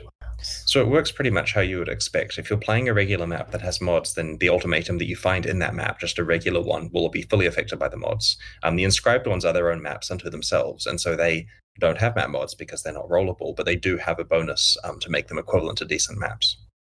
Right. I imagine there's probably going to be some pretty brutal combinations and certain added damage types with certain modifiers that the actual ultimatums in maps give as well, since I noticed there's various things like swords appearing and skewering you. Yeah, this is very much about actually reading the mods and making sure your character can handle it, right? There'll be ultimatums where you want to get a friend to help because that friend is kind of impervious to whatever it is that's going to make it hard for you. And as we mentioned, we've made party play actually work really well this time as opposed to being an afterthought. I'm very excited about that concept actually as well. I've been playing most of the recent leagues co-op with my partner, and yeah, it's a mixed bag. Some leagues are really good for co-op and others just kind of don't exactly work. So it seems like there's been a lot of thought there. Just to kind of clarify, each person gets their own separate rewards effectively from it, and they can like tap out and take their reward whenever they want, or they can continue. That's correct. If someone does tap out, can they like stay in the area and help you finish your fight? But they're just like their reward sequence ends. I imagine that's how my understanding is they're teleported outside it. Let me check. In the regular game, they can still. Right. Okay, so in the regular game, they can still help you out. But they have to leave the map if it's the inscribed ones, then I'm guessing. Yeah, how does it work with inscribed? Inscribed one, only the person puts the inscription, gets the item. Yeah, all right. Yeah, I guess this was sensible and I should have worked that out. I mean, inscribed ones that has a specific thing that you're gambling and a specific thing you're receiving, and so that's it's only that occurs, if you see what I mean. So, for example, you and I are sitting there looking at a 5 to 10 exalt one, and so we're going to come up with 5 exalts. We're going to put it in the window, and we're going to get 10 once, regardless of the fact that there's 2 of us. If we want to play it together and make it a bit harder, because there's multiple players, we can do, but it isn't 5 exalts each. Yeah, otherwise you'd have a beastery situation again, where like every person in the party gets a copy of the beast and then a copy of a copy and stuff like that. Yes, exactly. Oh, that's scary. I can see why you went that route then. Decoy wants to know if there is a boss fight in Ultimatum. Maybe. I mean, watch the trailer again, I guess. Nice. Swoovles asks, can you just leave the ring? Meaning the Ultimatum ring. My understanding is that you have to stay within the ring. Is that because it's a barrier or because it terminates if you're outside the ring for 5 seconds, it's failing. Right. Okay, so standing outside the ring for 5 seconds counts as failing the encounter. Oh, so you can dip out for a little bit if you need to catch your breath and use the flask. Yeah, that's an interesting change compared to Ritual then, which had the hard barriers. And this is also important for hardcore, of course, where when you're going to fail an encounter, it's better to do it by running away than by physically dying and losing your character. Yeah. Often that's the correct decision. Changing tack a little bit to some of the like previous league updates, which was a lot of things that people and myself have been asking for a long time. Excited about Veiled mod changes. Yes. So the Veiled mods themselves are now distinct from the craftable modifiers, and they're more powerful. How much higher are their power level compared to the crafted affixes that they give you? So the ones that you unveil onto items are almost tier 1 in power. The intention is that they really punch in. If you get it, you can build a good item around that. The crafted ones are lower because you get the ability to just add them at will, and so they serve the same purpose. They're just not quite as good as if you actually make the item the correct way. The amount of difference between crafted and unveiled depends a lot on the actual mod. Some of them are closer, some of them are much further away. Is there any ones that do like different things, like how we have some of the higher tier affixes present some new mechanic or something like that? Or is it just generally like, here's more physical damage, that sort of thing? I'll just confirm that. It's just the same thing, really? Yeah, it's the same thing with numerical differences. Gotcha. So the Veiled Chaos Orb allows you to reroll an item and gives a Veiled modifier on the item as well. Yes. And unveiling that, just to clarify, does give you crafting progress as well. So it's a way of unlocking those crafts faster. Yeah, the Veiled Chaos Orbs used for crafting and unlocking. Yep, that's correct. It said earlier in the presentation that the Chaos Orb drops are part of the core drop pool, right? Not like a betrayal specific thing. Okay, yeah. How common are they compared to like a regular Chaos Orb? They're not very common. You want to get them through the betrayal system if you want to target farm them, essentially, but you can find them. And the core drop pool thing is more about the fact that it's worthwhile killing monsters, because from time to time you will actually find one. It will be an exciting thing. But like many things in the game, there's a more deterministic way to get them. This is actually a case of we initially really wanted to have it just as a betrayal reward, but I put a strong argument forward that we want the core drop pool to be compelling, and so it was added, but not particularly often. You'll see them, just not as much as you will from betrayal. Makes sense. Can you use the Veiled Chaos Orbs to put Veiled mods on influence bases? Yes, you can. Awesome. That's looking forward to some interesting crafting combos here. And can you Veil Chaos, the character signature mods, like for example, Orion's minus mana cost? No, you can't get those ones through that. So those ones are still drop only from those specific characters? Yeah. Okay. How many previously league-specific uniques are being added to the drop pool? Way more than the 6 that we listed. It's like 100 or something. Essentially, we looked at all the old league uniques, and there were kind of 2 ways you could get them. You could either get them by fighting content in that league, or you could get them by killing some specific boss. And all the ones that you get from specific bosses, like, Pale Council kind of stuff and so on, that stuff is still specific to those bosses. But every item that you could find by fighting league monsters that would drop because they're a monster of that league is now possible to get in the core drop pool. And so in one swoop, we have made Path of Exile's unique pool significantly more interesting in terms of stuff that you can find by just playing the regular game, while still meaning that the old leagues have their interesting rewards. And exactly how many Headhunters am I going to find now? So this is an interesting one, and the verdict is out on our math, because on one hand, I want to start by saying Headhunter is like clearly in the sights of the balance team of being very unhappy with how powerful this item is, right? And I am putting my foot down and saying, no, Headhunter is an iconic part of Path of Exile. We're not nerfing it. It's going to stay awesome, right? So I'm representing the community here. Headhunter stays great. But the concession here is that we don't want 47% of characters at the top of PoE.Ninja to have a Headhunter equipped. We do want to make sure that it is a valuable item that's actually aspirational. And so part of the compromise here is you can get it in the core drop pool, obviously quite infrequently, but it's also a little bit harder to get from other sources as well. So obviously there's going to be a lot more of them because you can find them from regular monsters, but there's going to be fewer of them from the various other ancillary places you can get them. And so to some extent, this balances out a bit. So randoms are going to be fighting Headhunters a bit more than the dedicated players, because the deterministic farming of it is harder than it was before. It takes more Ancient Orb uses, for example. But technically, you can just chance your way into it earlier on without having to be in Nemesis content. And so ideally, we will see Headhunter remaining a completely amazing item because it has not been nerfed, and still, being a viable thing for builds. It's just a little bit more of a lottery as to whether you actually find one. And we think that's actually quite important in this kind of game, because it means that a player who's not as good or not as lucky normally as other players can just luck their way into something that gives them a ton of currency. And players who know what they're doing have plenty of deterministic options for still getting it, and deterministic options for raising currency they can use to just trade for one if they need it.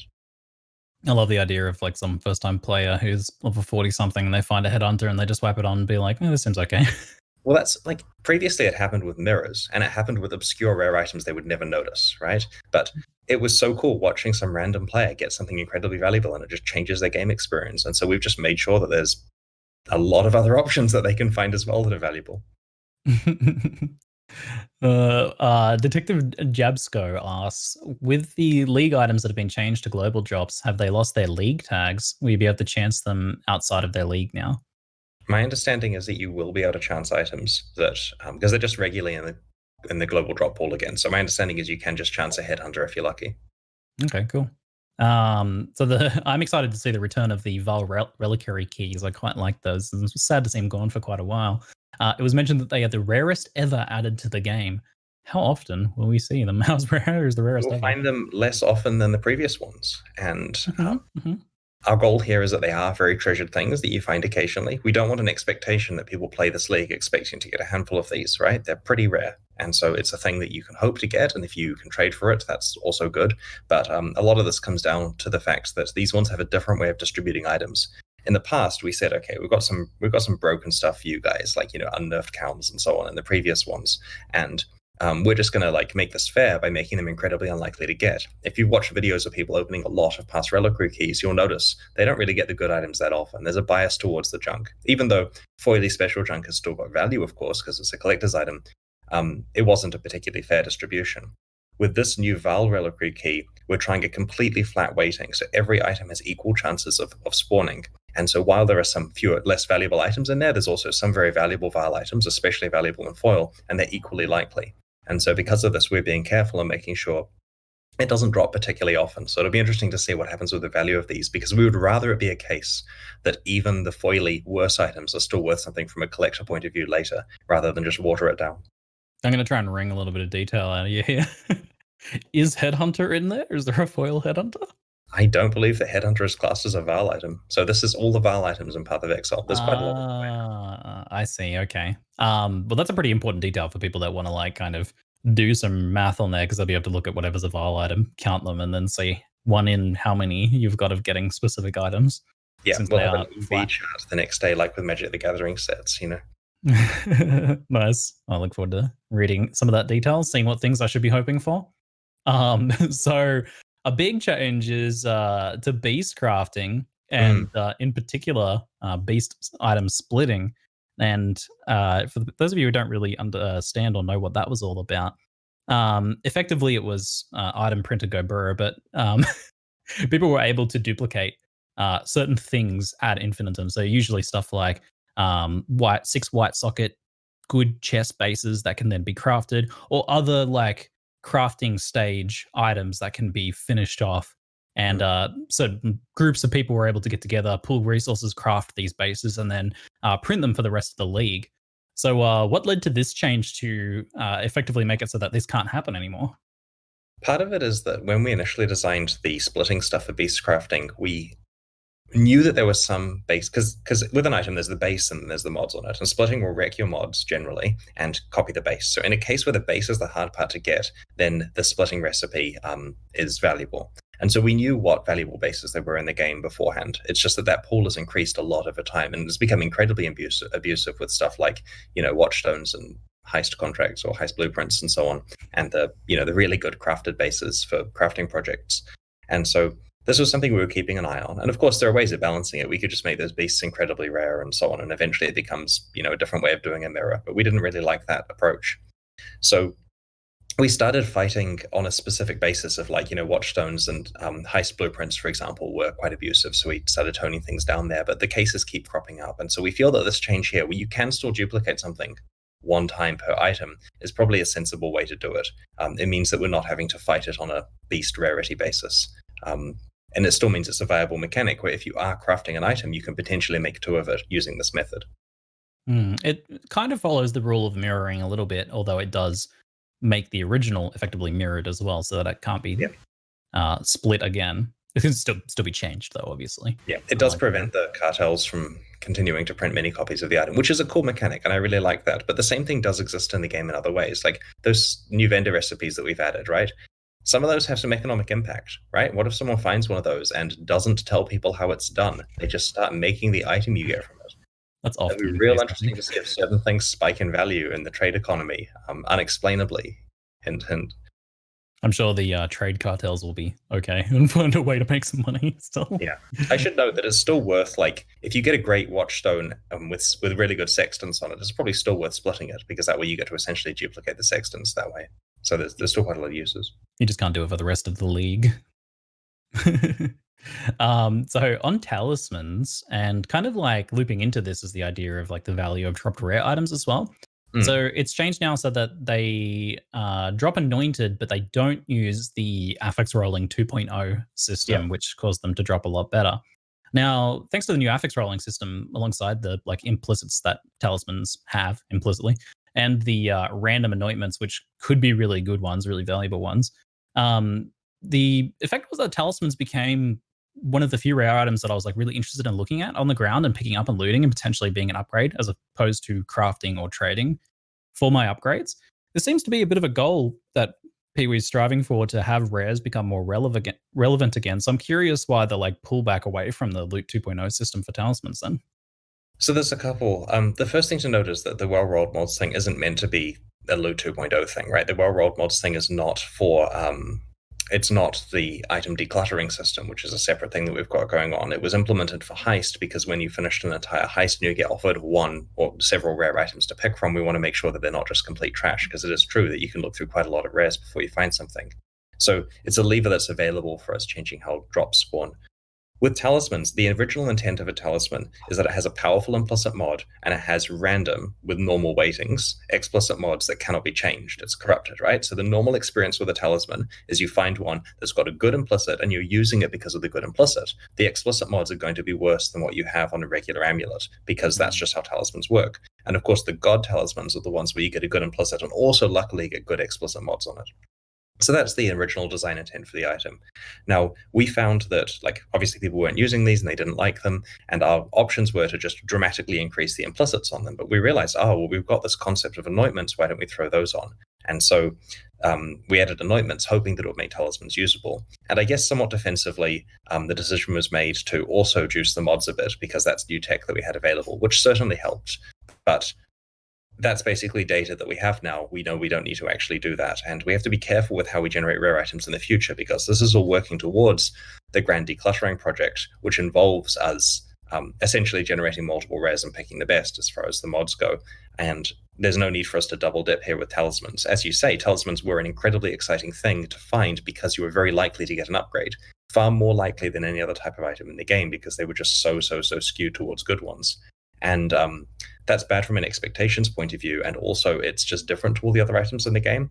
So we're fixing that while understanding that we do actually need to finish the decluttering project, which is going to, for those who aren't aware, basically you get a lot of drops in Path of Exile, and we're essentially finding a way of turning item quantity into rolling multiple items and dropping the best ones instead. So in a situation where you clear a map and have 400 rares on the ground or whatever, that's going to be a much lower number of rares, but it's equivalent to seeing more than 400. So instead of having to ID 7 swords and see if any are good, you'll be IDing 1 or 2 swords which are equivalent or better than the 7 that you previously would have seen. And so this is something we're working towards because there's a lot of items in Path of Exile, and this, of course, affects the whole clicking thing, where players are saying they have to pick up a lot of stuff. Obviously, if there is a more reasonable number of items falling, then there's far less clicking involved there. It probably has an effect on performance with rendering all the items on the ground and so on. I mean, a small effect, but every item is technically a draw call for the item and for its shadow. So reducing the vast sea of white items on the ground certainly helps. And so that's a project we're working on. But it's also a dangerous one, because right now you're used to seeing a lot of items and you ID them and they're generally bad, which is okay because you're not meant to get an upgrade every area. But if we say, okay, items are better now, and we reduce it a lot, so you get far fewer items and you ID those, and those are also still all bad, which is okay because you're not meant to get an upgrade every area, you will say, what is the point? You've just given me far less items and they're still bad. Because it's hard to tell the difference between 2 random distributions that aren't spitting out 10s at you, if you see what I mean. And so we want to make sure we do this in a way where the game still feels very compelling to find item upgrades without making it too easy as a result, in order to bribe players to like the system. Anyway, we'll get it sorted out, but that's basically a project for later this year, hopefully. It is an interesting psychological challenge because, like, on the surface, it seems like a great idea to reduce the items, and I'm really looking forward to that. And I hope that it does work out really well, but it's an interesting, like, concern that it might not end up feeling right. It's one of those things where if we did release it with Path of Exile 2, this is how items work now. Look, there aren't that many of them, but look, there's a fun game where the progression is good and you're finding compelling rare upgrades and everything is balanced around it and have fun. Things would be 100% fine, right? You can pitch it wherever you want to on the rare power curve and the game still works. But we have a game right now where players have expectations to get upgrades at a certain pace. And if we just said, look, the new reality is upgrades are far slower or something, that wouldn't be acceptable. So we have to make sure that the power ascension of items is similar to how it currently is. It's just done through players not having to read as many items per area. PoE2 does seem like a good time to do that change, but is there any chance like this loot squish thing is happening potentially earlier than PoE2? I think it needs to happen earlier, and I say that because we want to actually make sure it's good by the time PoE2 is released, and this is something we can, like, I don't want to jeopardize the launch of PoE2. I would much rather get feedback from players and try to solve problems. Like, I sympathize with the fact that people say they have to click a lot, right? And sure, action RPGs are about picking up items and clicking, but there's a lot of items in Path of Exile, more than there should be. And so that's something that we probably need to address. And players have raised the whole, maybe it affects performance, and undoubtedly everything affects performance. That's not the primary reason for fixing it, but it certainly helps to, reduce the sea of items on the ground and just readability and approachability. How would on Path of Exile to feel approachable to new players, and if they look at a guy playing a map with the sea, like the floor is entirely covered with items, and that's with the loot filter on. There are many reasons why we do need to address it earlier. It just means we have to do it in a way that's careful to not cause players to feel that we've wrecked drops in the game, even though our goal is equivalent or better item power from drops. Since you mentioned that, like, people randomly seeing the game thing, I'm just curious why there isn't like a cap on character size in regards to Headhunter. Why do we get shin point of view Headhunter characters instead of just like, I don't know, 3 times the size characters? Which is still impressive. Just curious. I don't know why there isn't a cap on it. 1 second. The team says there is a cap now in 3.14. Well, there you go. Look what you've done, Ziggy. What? You talk. I did it. I killed shin point of view single-handedly. It's all my fault. Right there. They're live editing the game is just suggesting stuff. What else would you like changed? I did it. I'm not even sad if people are going to be mad at me for that. I'm sure there's like some like small portion of players that's like, I love shin point of view. I will make sure that that's listed in the patch notes under a section called Ziggy nerfs. Yes, perfect. I'll own that. Oh, great. I did want to ask about the like rare rolling system. It was used in ritual on certain items, right, where they would have the better rolls. Is it potentially used on the rewards from Ultimatum? Ultimatum, that's the one. Yes. It is, and that's because this is a case where we say to you, this is the reward you'll be getting, and if that's a random rare with normal odds, people will look at it and say, I see 1,000 random rares in a typical play session. I don't care about your item. Whereas we're going to show them some good items, and they're going to say, I'm going to risk everything, and then they're going to die, and then they'll be angry, and we'll laugh. You'll laugh. I know you do. I know you will.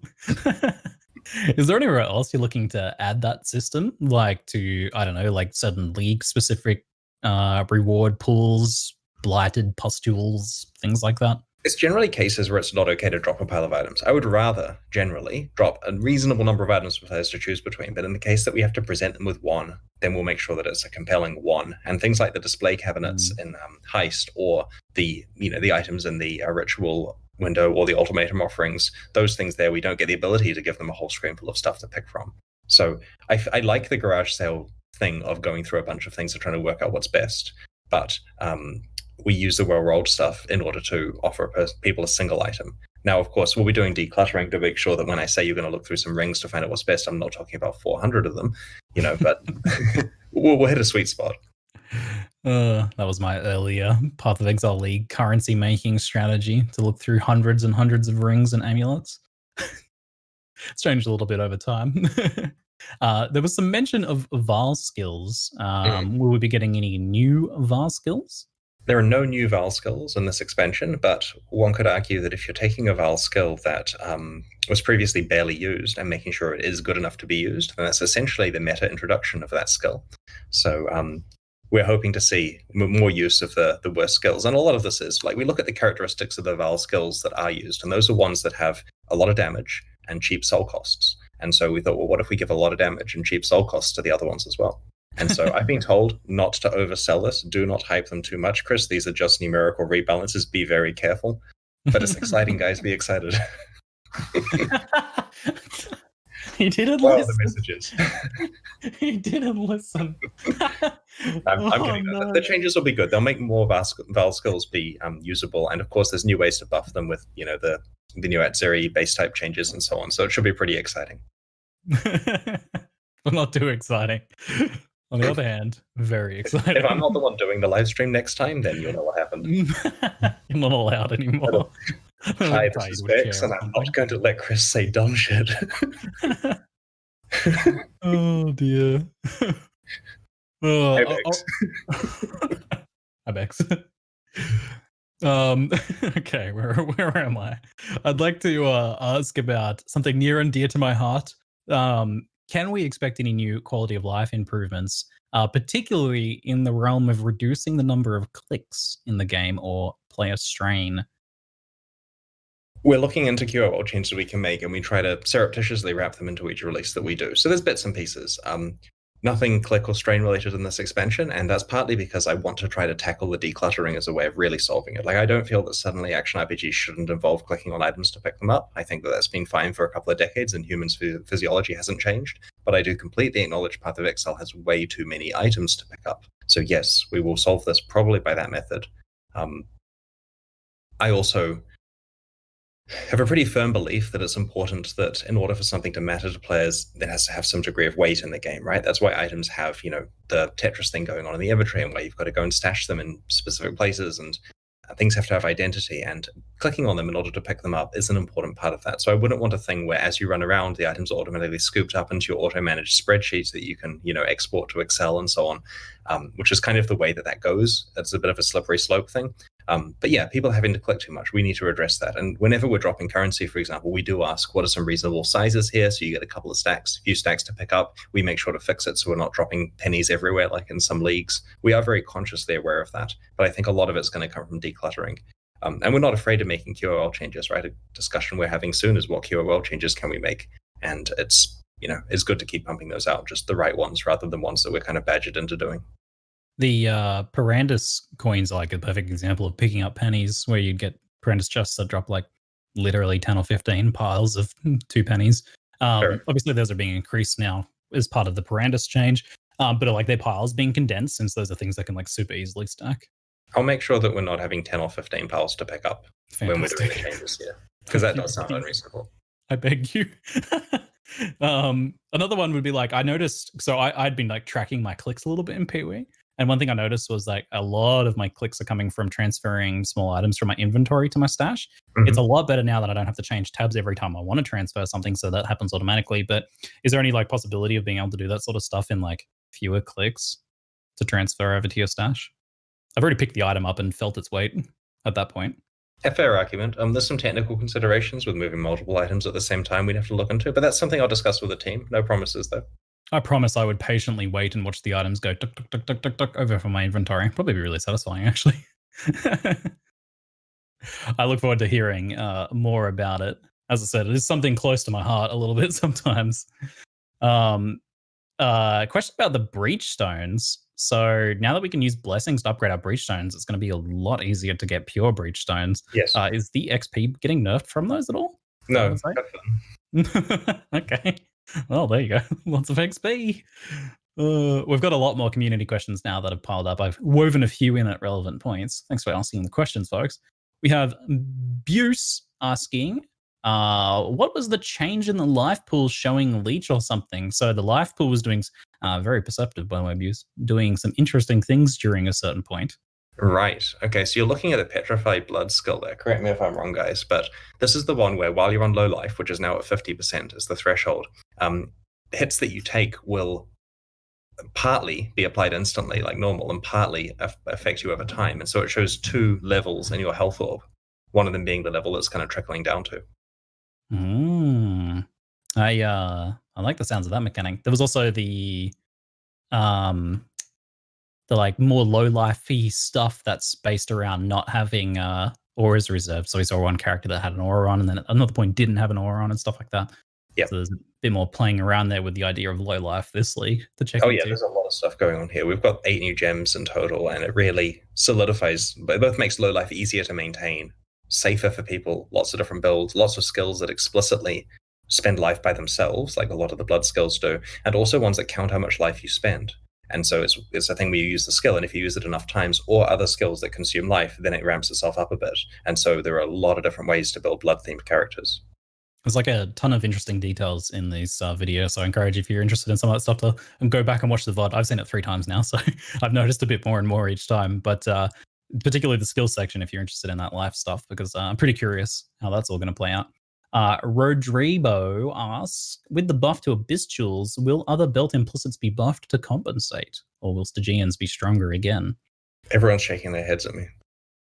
That's a no. Stygians are the way to go. As has often been the case. Zisu asks, will there be a change in the amount of essences, or you simply want to change the power of them? My understanding is it's just the power that's changed here. Nice. Okay. It was regular essences didn't change apart from the tier 5 screamings being able to reroll things like a Chaos Orb now, right? Screaming acts like a Chaos Orb, and I'm pretty sure the changes are just to the high-end ones. Other than that, can you confirm that? The corrupted ones, right? Oh. Right. So they say there's numeric improvements to general essences. So this would have been a buff-focused balance sweep. And that's what we've tried to do here, is a buff-focused balance sweep to the rewards of the past leagues. Interesting. Some of those are already like better than tier 1 of the relevant modifiers. So it'll be interesting to see. Maybe some of the ones that aren't are now to that power level or something. Curious to see.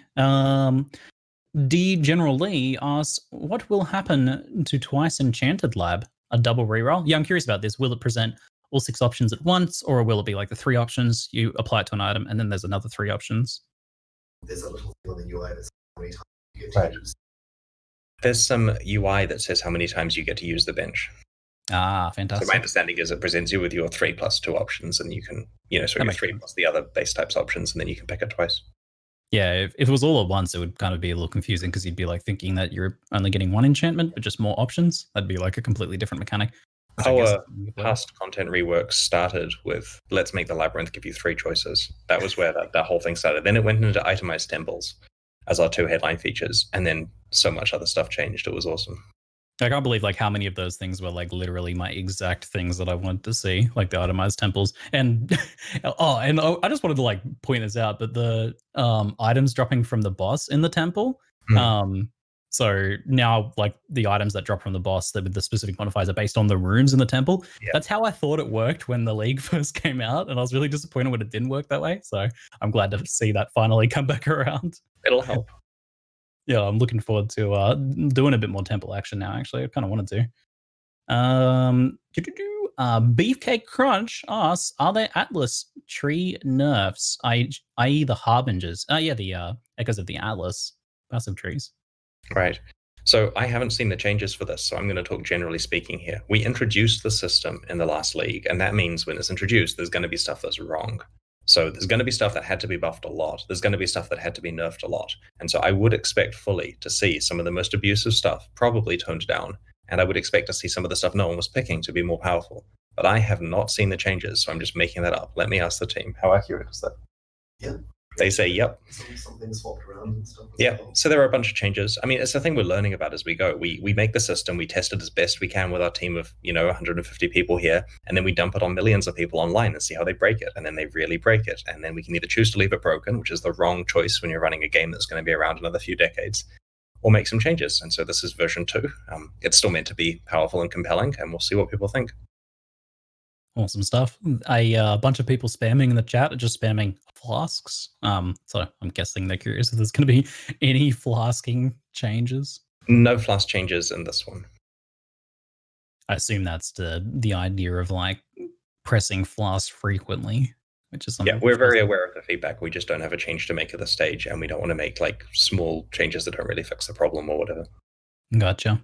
Mulinoff asks, is there a fix for group Maven witnesses and invitations, changes to syncing progression, nerfs to 6 players earning progression, etc.? Don't think so. We'll look into it.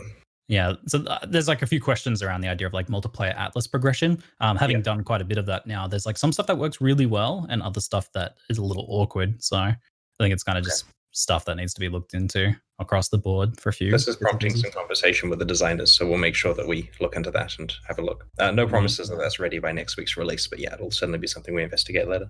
Yeah, awesome stuff. I feel like it's at an awkward point where it's starting to become quite good for party play, where things are working. So then it's really jarring when certain stuff doesn't work.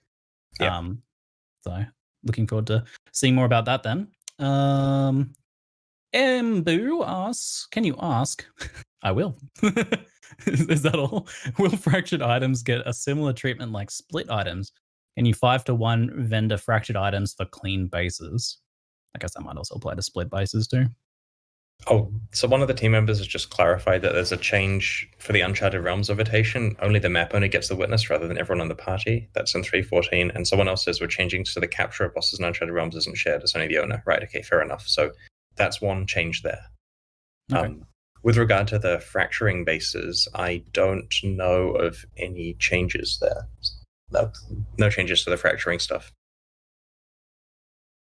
Chat is very excited. Thanks for the extra detail and background devs. No worries.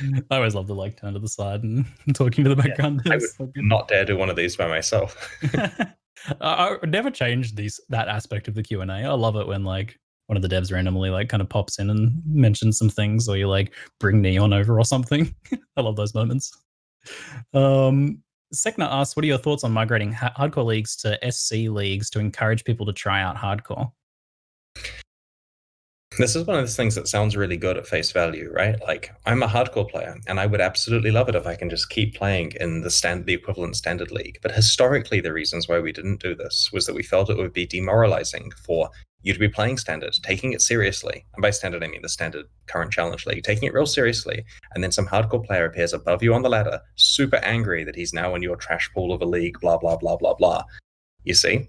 And maybe that's just a psychological thing, but that's the reason why we had it so it goes to real hardcore, to real standard when a hardcore character dies. There's also the thing where hardcore is meant to be impactful. Like back in the day in traditional action RPGs, when you die in hardcore, you lose your character, just gone. You can't log in, right? Here we have it so you can keep a shrine to your character in standard league. And I get it, that's basically useless for a lot of players. They're never going to actually go and play that character in standard. But there is meant to be a consequence to death. And I kind of feel that the type of player who would start to play hardcore because standard challenge league is their fallback plan is probably not the type of player with the temperament to really enjoy hardcore for what it is. And so I don't think we're going to change that in the near future. But yeah, it sounds good at face value.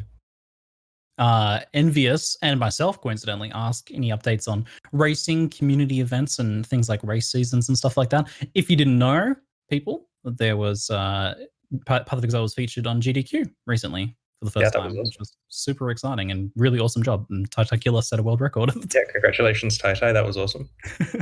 In terms of racing updates, we're just slowly working towards our goal of having a integrated race system, and we're trying hard to support community events. If you're running a large scale community event, to get in contact with Bex and the community team to try to arrange some stuff. And so racing is important to us. I know I said at ExileCon that 2020 would be the year of racing, and then that got shut down by a number of external factors. So we're trying to support it as much as we can, but we haven't yet got spare development resources to put a lot of push into the racing stuff. Hopefully soon, we'll begin to be able to roll out some improvements, though. I'm going to start a custom now where every one of these Q&As I ask, is there going to be any word on Path of Exile Royale? One day.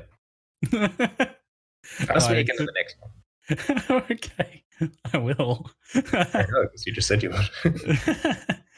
Ziz asks, any quality of life updates for fishing? We never patch no those. Yeah. Fishing stuff was certainly hinted at in the video somewhere, among all the other things. I saw that. You got the vendor recipe wrong. You clicked accept on the wrong vendor recipe, by the way. It didn't work. Just saying. 4 people have tried it already. All right. Thank you very much, Chris, for the Q&A, and thank you, chat, for all the questions. Great questions, everyone. Hope you really enjoy Ultimatum. Awesome stuff. All right. We'll see you guys all for Bayclast soon with Rory, but that's it for now.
really, Ice Trap needs some, like, you gotta...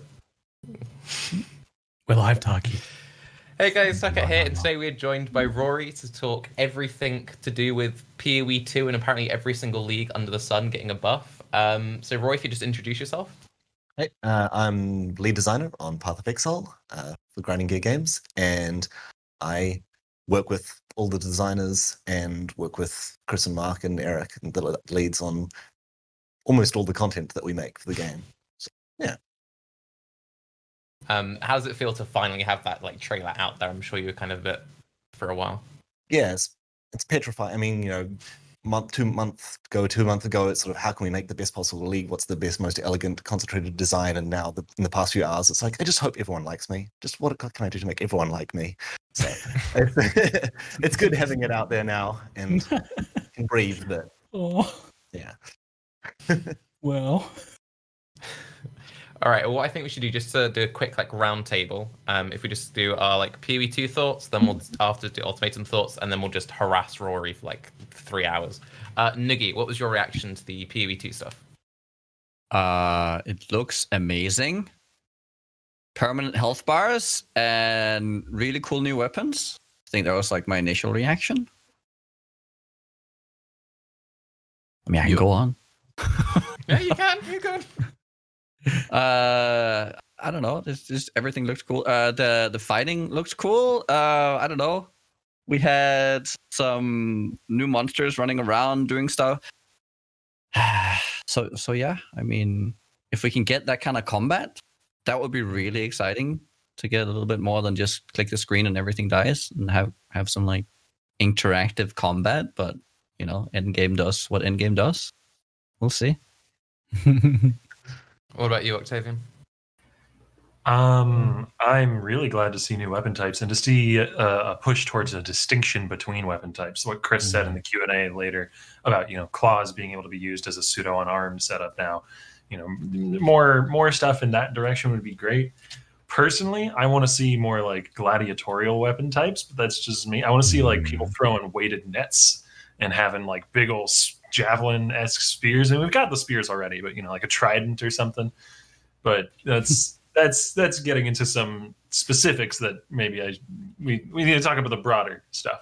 I'm also really builds. Come on. Dual shield builds. Is that what you said? Yes, that would be fantastic. Bladed shields. There's a lot. There's a lot of room to explore. I mean, I spent like hours and hours and hours as a kid just pouring through D&D manuals, looking at pictures and drawings of weapons and stuff. So that this is something I can geek out about for a very long time, but it's probably not the main thrust of the podcast. That said, I'm really glad to see more identity with skills tied to weapons. Right. It's a great way to balance the game too. I think overall it's very specific as opposed to like the bow patch that we had now a while ago. I think this is much better in terms of addressing things. And then when it comes to Ultimatum, all I could think of overall was how I'm really looking forward to be playing SSF and seeing an item that I could potentially maybe use one time in 2 months on a character that I'm kind of thinking about making, and then dying on it on one that I absolutely do not ever will need that item. That's going to be great. It's a very much a Rice thing to do. And I really appreciate that, by the way, Taki. Typically, I'm the first one to get called out, but this time around, Noogie got put on the spot. I just like to keep people a bit, Yeah, on the edge. Right. Yeah. Uneasy. I like that. That's what I'm going for, yeah. Uncomfortable at best. What about you, Ziggy? I'm super excited about spears and crossbows and like more weapon distinction. I hope we do see more like unique skills for the different weapons. A quick question for Rory. Are the spears one-handed, two-handed, or a combination? They're one-handed, but you can't dual wield while using the spear. So there'll be advantages for having your offhand empty, and there'll be advantages for having, advantages for having a shield. So the offensive playstyle is to have your offhand empty while using a spear. Ah, wow. Okay. So like one hand that can function as a pseudo two-hander, or you can rock a shield. Pretty sure we did something like an inherent character bonus, similar to when you're dual wielding while you've got your offhand empty with the spear. But I cannot remember what it was because it was ages ago we decided on it, and I'm never sure if we got around to implementing it yet. Well, we only showed them with the shields this time. That's a super interesting extra layer of detail. Another thing that I wanted to point out, I think people might have missed, was Act 2 showed the ability to pick different paths in the progression of the act, so you can take the caravan town to different areas. Now we've got like a little bit of that, like current act 2, where you can like go to different sides, but it seems like they're doing a little bit more non-linear act progression. And I think I asked privately about that, and they said that there might be some sort of level scaling. Maybe Rory, you know about that? There might be like level scaling options, so that if you like do things in a different sequence, they'll be able to set to your character level. I think the area will be a bit different based on whether the enemy cart has already been through there or not, which affects the levels of the monsters and the difficulty there. So, okay, interesting stuff. Yeah, that's cool. To backtrack a tiny bit, would we ever get like versatile weapons? I know you've said a little bit like having bonuses, but I really do like the idea of like swapping from a one hand to then like double handing a sword to get that like extra beefy hit, kind of like stancing. We've definitely talked a lot about improving this item swap system, like the second weapon set. That should be the thing that makes that sort of stuff feel a lot better. And once that is that system is a bit cleaner, then we can put more investment in actually making it. So you want to do that. That's fun. For me, I think the main. Oh, go. I was just gonna sort of. Go ahead, Niggy. You go ahead. No, you go. No. Yeah. So as I was saying, I think the main thing for me that I thought was really cool was the dynamic animation swaps. How like I don't know if it's based on like the last skill you use, but it seemed like you'd swap from like carrying the spear like a thrusting weapon to then like a throwing like a javelin and stuff. Yeah. That stuff's really interesting. Natural animation stuff going on there. Same for like crossbow reloading. You reload in a different position based on what the last crossbow skill you used was, whether your crossbow is still up in the air. I'm a piercing bolt. Incendiary bolt. All right, Nikki, what was it you wanted to say?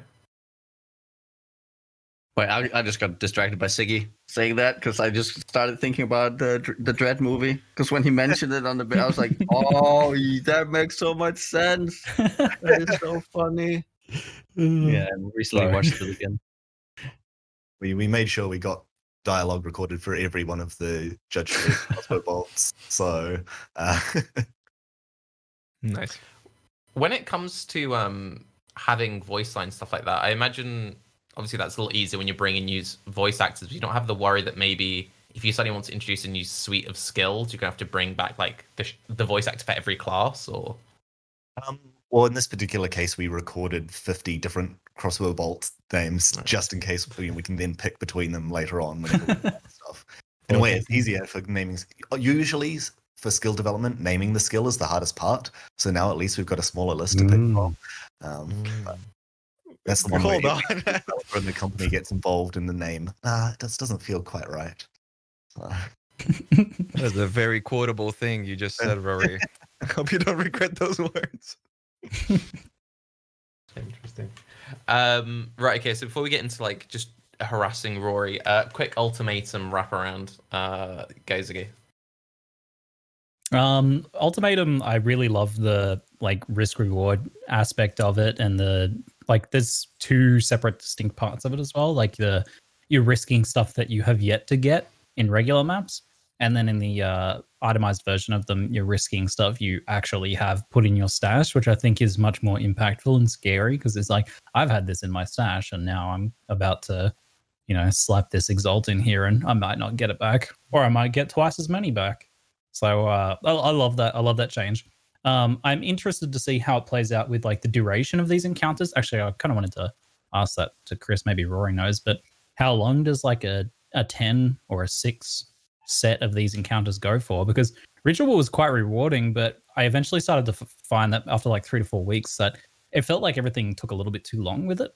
So I started wanting to skip it at that point. And I think that's when people started to want to skip them as well for that reason. Because it's random how many sequences you get, the ones that are sort of 5 or 6 sequences are relatively quick. I mean, definitely shorter than doing 3 rituals in an area. I can guarantee that. There's different game modes. They're variable based on, so some of them are sort of a fixed time and some of them are based on how well you're completing the objectives. So that stuff's pretty variable. Once it gets to sort of a 9-10 reward stage, that's when it can be a very long encounter, but then it's absolutely worth that time. And that's pretty rare. It's not very often that you're going to get to 8, 9, or 10 stages. Are those the itemized ones that go that far? No, these are the ones that you find in the world. The itemized okay. ones, their length is also based on their difficulty. So the relatively easy ones that don't have a huge reward will be very quick to complete. And there is only one in the map as well, for people asking in the chat. Yes. Yeah, there's only ever one altar. That leads into something that I kind of wanted to. So in the comparison to Ritual had a bunch of different types of rituals that could show up. Like the 3D art of the pillar or whatever in the middle would show you this is going to be a Vol ritual or this is going to be a cold ritual or whatever. Do the ultimatums, are they just all, this is an ultimatum and it picks from all the different potential hazards equally? Or is there different types of ultimatums that'll have different types of hazards? There's 4 different encounter types you can come across. The most common ones are the kill all the monsters and survive for a certain time, but there's also ones for capturing certain points in the area, and another one for killing monsters while defending an altar, or defending the altar itself. So there's a bit of variety in what you come across. That's the sort of thing that's fixed. And then every wave has 3 random modifiers, which start to be based on the previous ones. So if you start off picking for example, the Flaming Skulls as your first tier mod, then future stages will allow you to upgrade that to make it way more challenging, or pick a different modifier.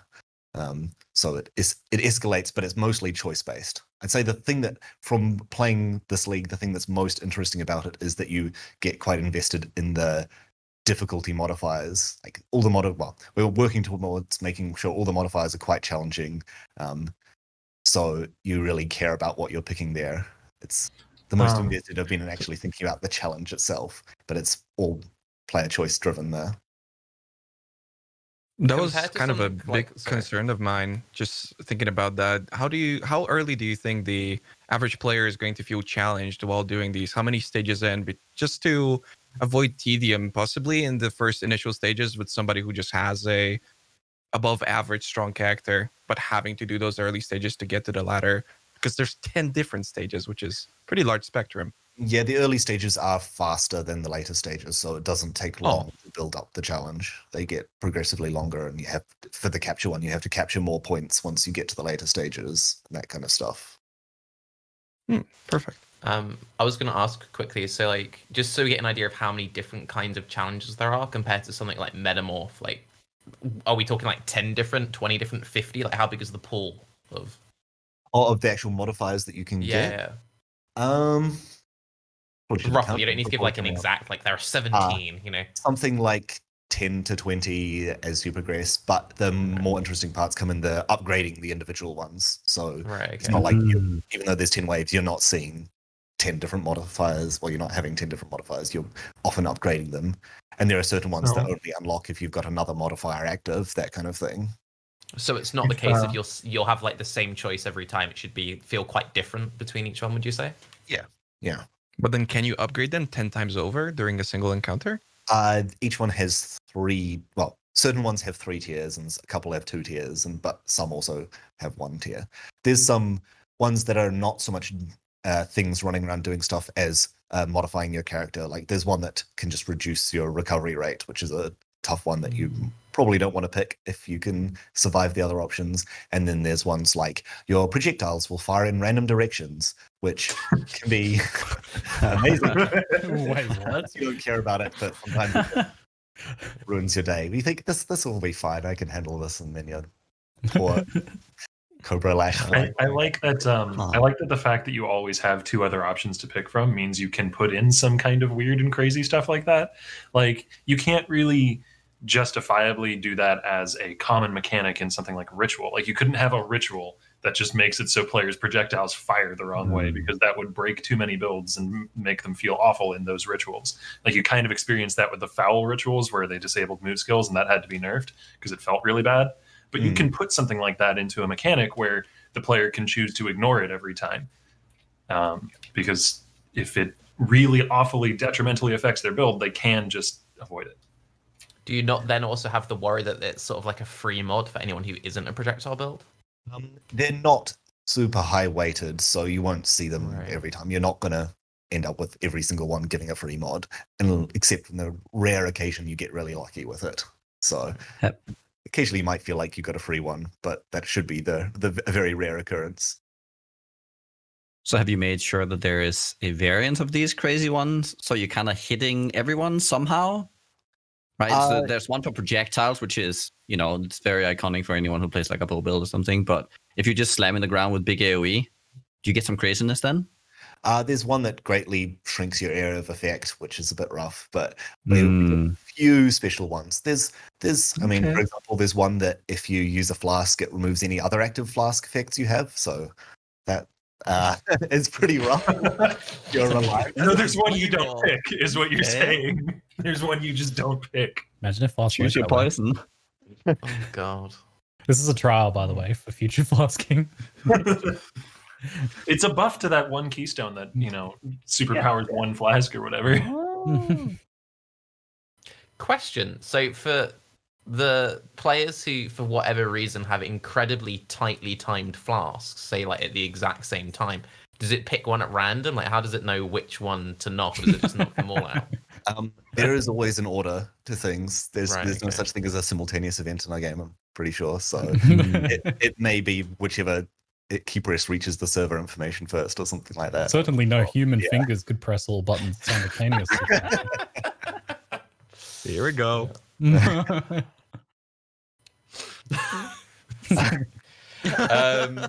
Well, someone's getting banned. Wow. So Octavia, what was your thoughts on Ultimatum? What? Oh. I mean, we've touched on a few of them. I'm glad Ziggy brought up his concern earlier about Ritual taking too long per zone, because I was a little worried about that as well. So good. This looks like a sort of more concentrated Ritual in that way as well. And as someone who's been playing more hardcore of late, I'm glad you're not locked in the arena, and I'm glad you have the little window of 5 seconds where you can hop out and back in. I honestly think that's going to lead to more high tension moments than it would if you were just purely locked in there, because maybe you go for this really cool reward, there's like an Exalt or something like that, a 6-link base you really need, and you end up hopping out because it gets too bad, but you want to get back in there because you want to be able to get the thing, and then you have to hop out again, and that's a lot more fun than just, this is a hard barrier, you're not allowed to pass it. Put a very big red warning on your screen when it happens, so you feel the tension. Is it can you reset it, that warning? So when you go out, is it 5 seconds overall, or can you keep going out? It resets back to 5 seconds. We might have to have something in there but monsters will follow you out a little bit out of the circle. Yeah. Effects taking place a little bit outside the circle. So, yeah. So, since each player has their own reward track, I assume that means that if you're playing in a 2 or more person party and someone steps outside of the circle, their reward is lost, but yours is still maintained if you stayed in the circle. Yes, that's okay. Correct. Good. Is there any? Oh, sorry. Just from a difficulty point of view, are we trying to target pretty much everybody? Because Ritual was a little bit notorious for being very accessible for everybody. Everybody was able to finish most encounters anyway on the average build outside of possibly the Chaos one. How difficult are we expecting the 10-stage encounters to really be for the average character? It's actually going to depend quite a lot on the modifiers you pick and how well your build can handle the various modifiers and what encounter type it is that you're going up against this time. So there'll be some times where a average player will be like, I'm reaching my breaking point. I can't go any further. And there will ideally be some rare cases where a very well-built character doing get content they can easily handle still feels like maybe it's a bit too risky to keep going. But it really is a lot of the rewards are, once you get to 4 waves, you're always getting some currency out of it. So it's just a safe bet to leave there if you'll still get some rewards out of the league. Is there a difference? Is there a difference between the tier of map? Or can you just spam the low tier?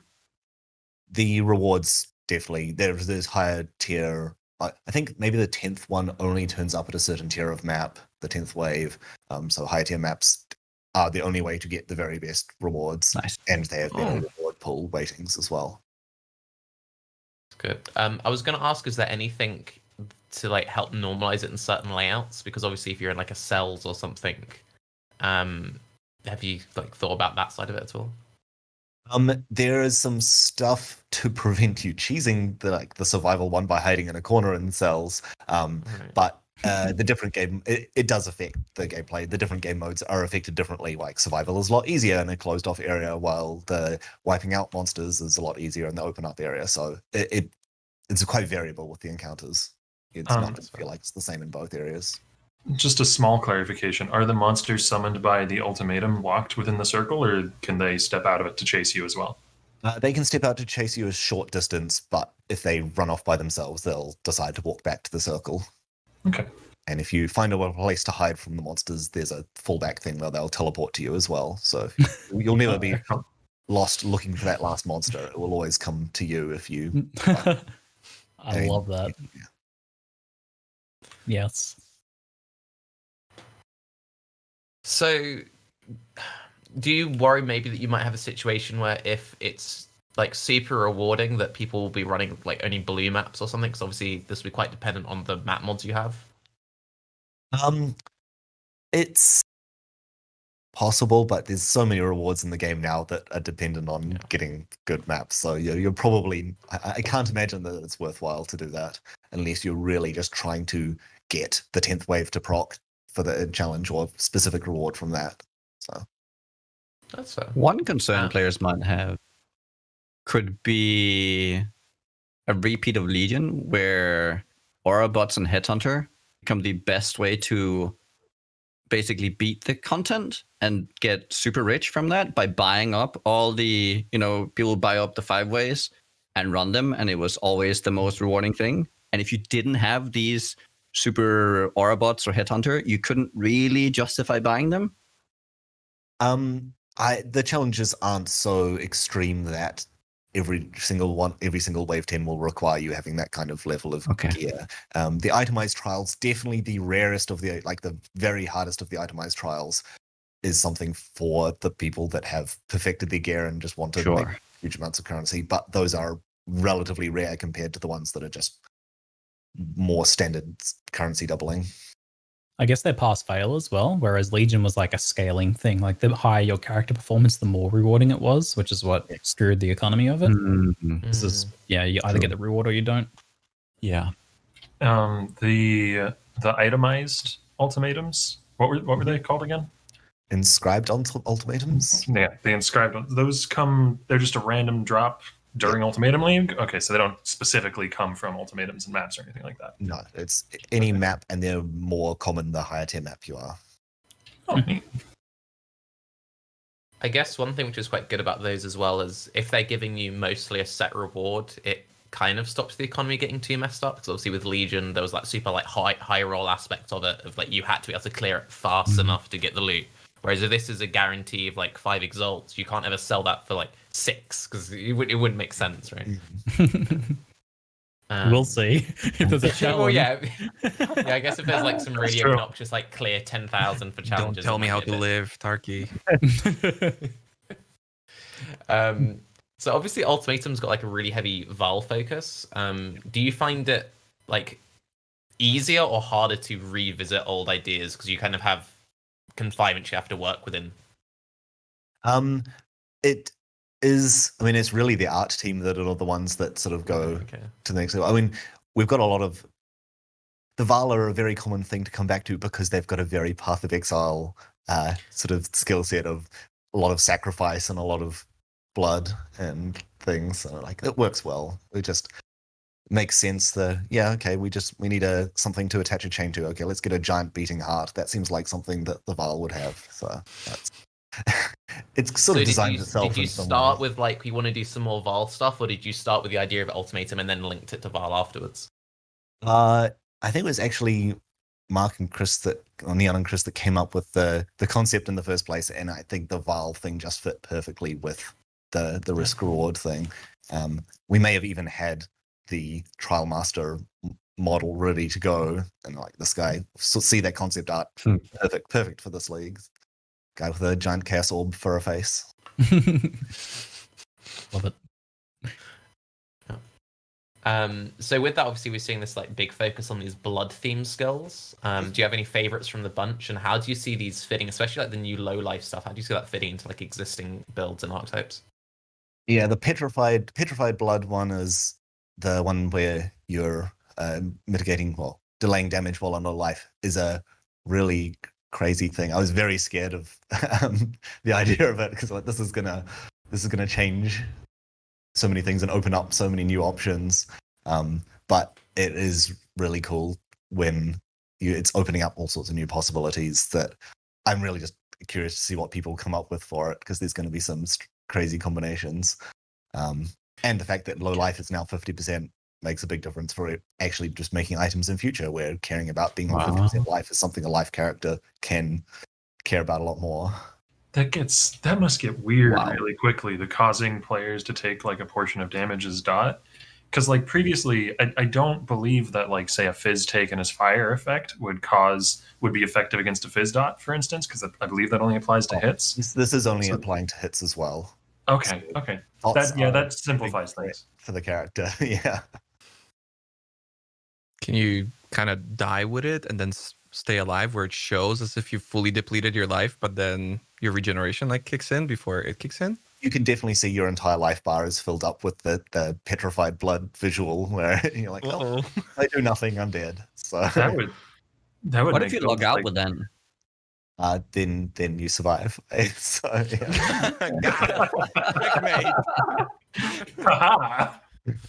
I mean, you can flask as well, so it's fine. I would be really worried about nasty dots playing a build like that. You effectively just cut your health pool versus them. That's really scary. I'd be very worried having all your flask turn off mod playing a build like that. Yeah. Yep. Are there any other? Oh, one thing that I was curious about. So the corrupting blood skill, how exact does that like scale infinitely? Does that cap out? Like, how does that work? So corrupted blood is now 10 stacks, both on monsters and for players using it with the skill.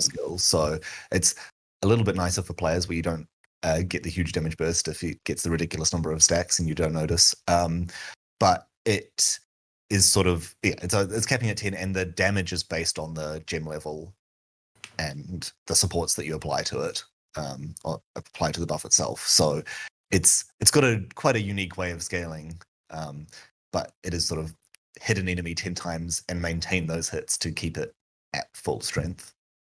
Is it like aligned closely with bleed, or is it effectively a separate mechanic for things that specify bleeds?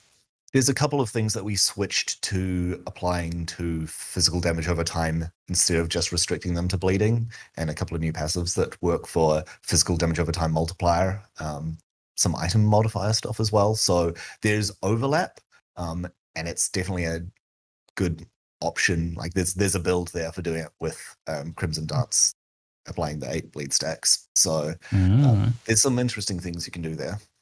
That makes sense together too. And it's not like extreme, exclusive with bleed, right? So like it'd be bleed plus this new thing if you wanted to. Yes. It means that, I mean, a lot of the most powerful bleed things are still bleed specific. So you kind of got to, you're not taking the perfect bleed choices if you're going for this. You're kind of finding the points where both things apply. Yeah. Kind of difficult to think of a situation where Crimson Dance isn't OP though, honestly. Maybe there's like you kind of have to combine it, no? I think there's certain bleed specific mechanics that will make it so that there are advantages, but it's definitely a buff to the best potential fizz dot build, basically. Yeah. We've kind of jumped around a bit. We kind of like skipped straight into it. Is there any other like specific Ultimatum skill questions people want to ask before we like ask Rory to actually like sell Ultimatum to us, kind of thing?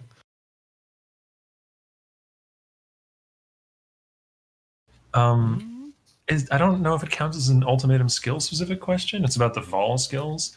So skills and Ultimatum, yeah. Chris mentioned, and he was told not to overhype it too much, so I'm not trying to get too excited here, but Chris mentioned that the majority of the changes to the Vol skills are going to be reducing soul cost and upping damage. Are there any balance sweeps coming through that might address some of the lack of overlap with like support gems between the Vol variant of a skill and a regular one? Like the redheaded stepchild of Vol skills is Vol Lightning Strike, because with regular Lightning Strike, you want to use like multi-strike, and there's one other. There's like 2 support gems that are pretty core to Lightning Strike that do literally nothing for Vol Lightning Strikes. You end up with your Vol skill and a 4-link, which I love you, Octavian.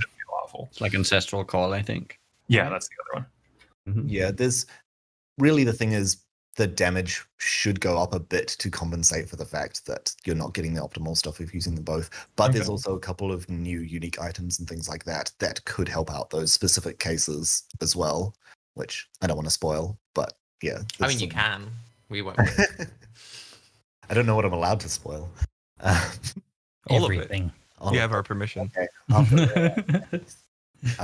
Yeah, there's a unique item from Itzuri that is almost made for those kind of specific cases. Okay.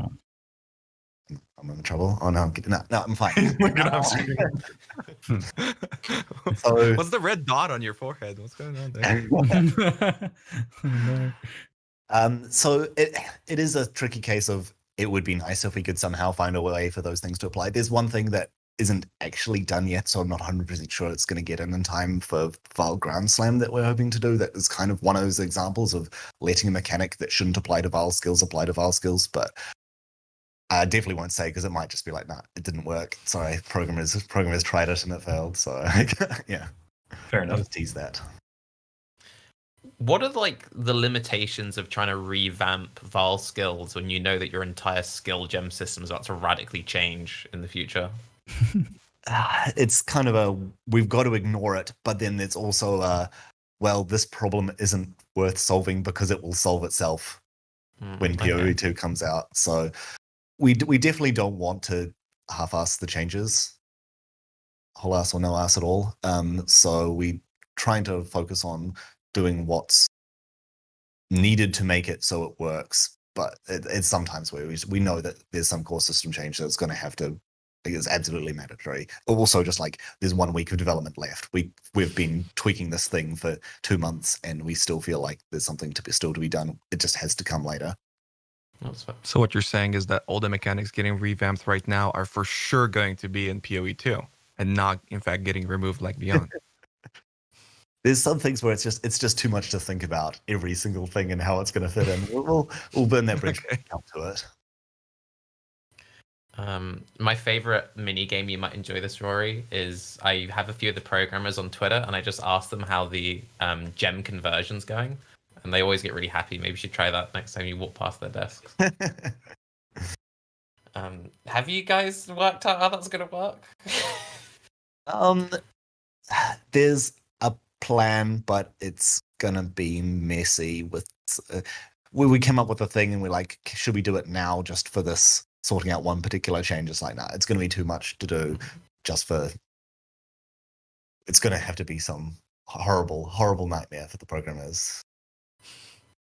Yeah. To take you off of the PoE2 spoiler bubble a little bit, if you could give like the ultimatum sales pitch, what would be the main thing that you think players should be excited about for the upcoming league?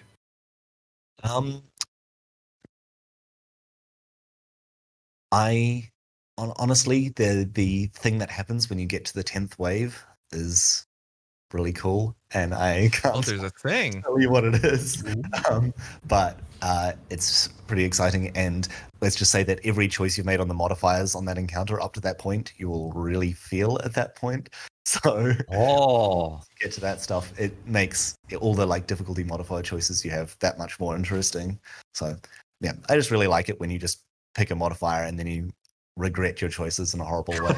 So, you get 1 flask charge. Use it wisely. Yeah. How about for like the non-ultimatum stuff coming in 3.14? Is there anything from that really stands out to you as like your favorite of the changed features?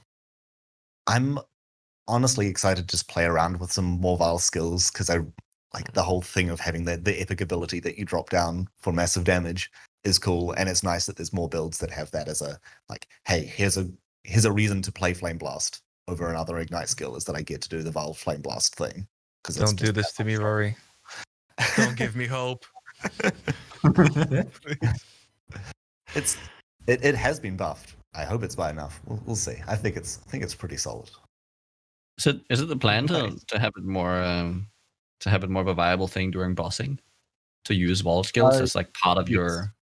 Yeah, the current number is doubling the number of souls you get from a boss, and there's unique jewels and so on that are also going to help you out with that stuff. So we don't want there to be an easy thing where everyone is just fully sustaining, spamming only Vile skills. No. It should be there as the epic button you press, that and have some small build cost, but not like ruin your build just so that you can use a Vile skill to clear trash. Mm-hmm. When you're like buffing Vile skills, have you done anything to try and account for that thing where everyone just ends up running like Vile Righteous Fire or like the de facto like Vile Grace or something? I mean, we nerfed Vile Righteous Fire a little bit, but well, the spell damage bonus part of it. But so that's sort of, but it is also we're just trying to make sure that if your build would take advantage of a Vile skill or has a Vile skill that fits well with it, then that is a good option. That's a very chunky damage output there. That's fair. Since there does seem to be a focus more on like the damage side of things, like obviously there might be some slight nerfs, but has there been any consideration for stuff like Vile Molten Shell or Vile Grace? Like, kind of in the developer's mind, what do you want Vile skills? Like, what's the best case? Like, how should players be using them? Sort of thing. I mean, we avoided nerfing the sort of aura buff style Vile skills. I mean, we're doing a patch about improving Vile skills. We don't want it to just be 50% nerfs to the things that people are currently enjoying.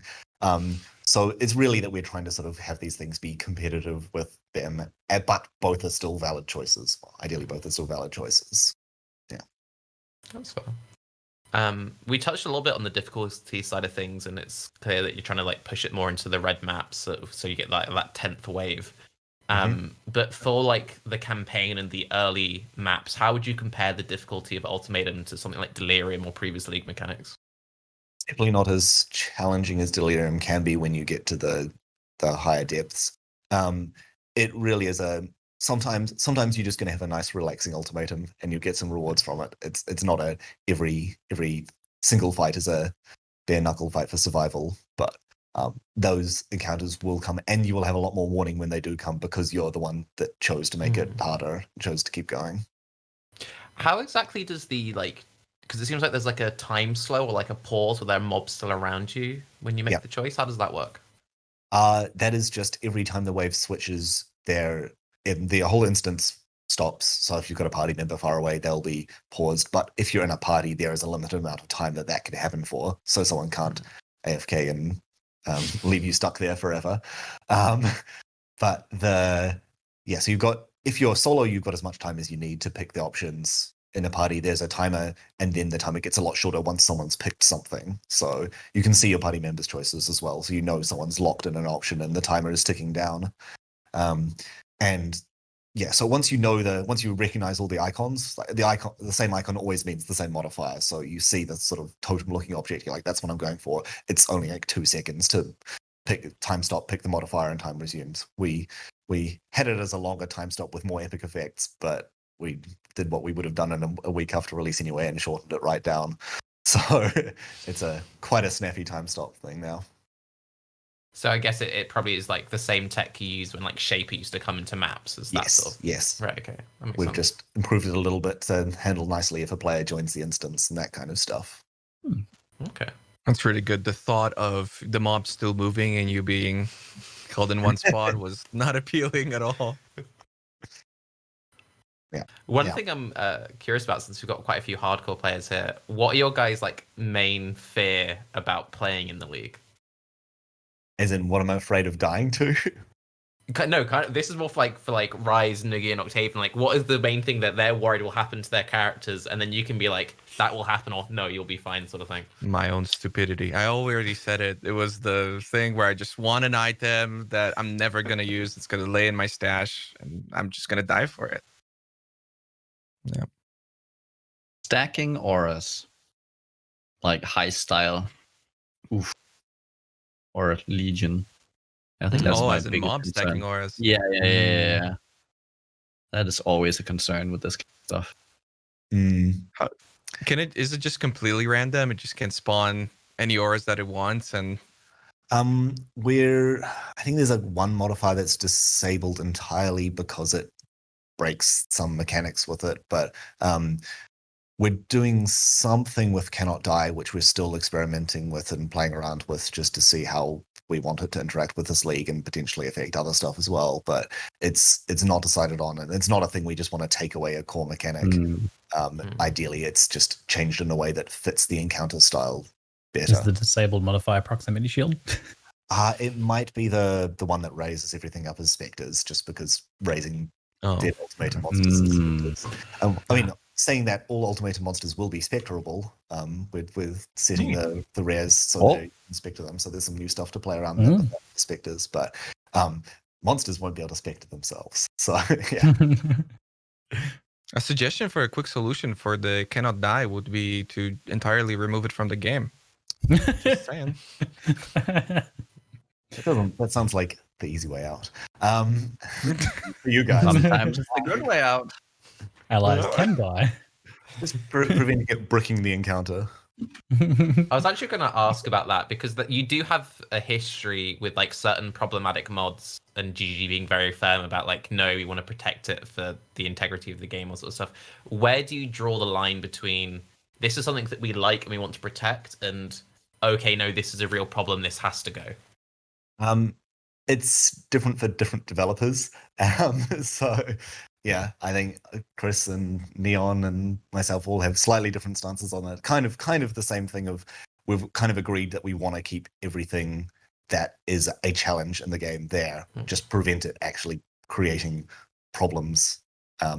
Performances, and a good example of a problem that Cannot Die can bring up that we want to find a solution to the performance problem and the encounters being unable to be progressed problem rather than full on removing it from as a thing that can add challenge to the game. It should be a thing that can add challenge to the game, not a thing that ruins the game.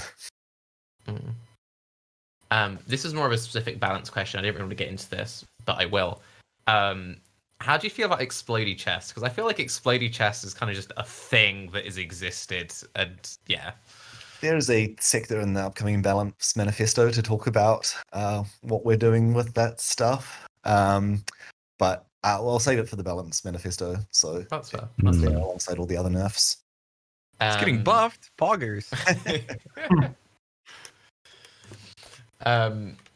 We kind of like, I was expecting us to spend the entire time talking about Path of Exile 2, but we end up going like full in Ultimatum. Do you guys have more Ultimatum kind stuff? Because we've got a weird topic list. We've got like Ultimatum, then we've got all the side, not Ultimatum, but coming in Ultimatum, then we've got all the PV2 stuff to talk about. Pure Ultimatum. Yes. Just not side, what's also coming in the league stuff. Well, I got a question, I guess. With everything changing when it comes to old mechanics and their rewards being more accessible through actually doing that mechanic, how much of the other rewards from other mechanics can we expect in Ultimatum? As with Ritual and many mechanics recently, I mean, the primary way of getting many items was through the new league mechanic. Yeah, we've moved a lot of the very best rewards from leagues that have league-specific rewards back to those leagues, things that where you could just get the very best oils from anything, made it kind of feel cheap. So they're back where they belong, really. So this league will have a similar reward pool of there'll be oils in it, there'll be catalysts. They just won't be the rarest oils and the new catalysts. Okay. One very specific question that I had, but it makes sense because you've introduced this new veiled currency. So there seems to be this emphasis on trying to get people to kind of like fish for like the ultimate like veiled rare. When it comes to something like adding veil from like tier 4 ailing or something, will you get the same mod over and over again like you currently do, or could you like spam add and get different prefixes, if that makes sense?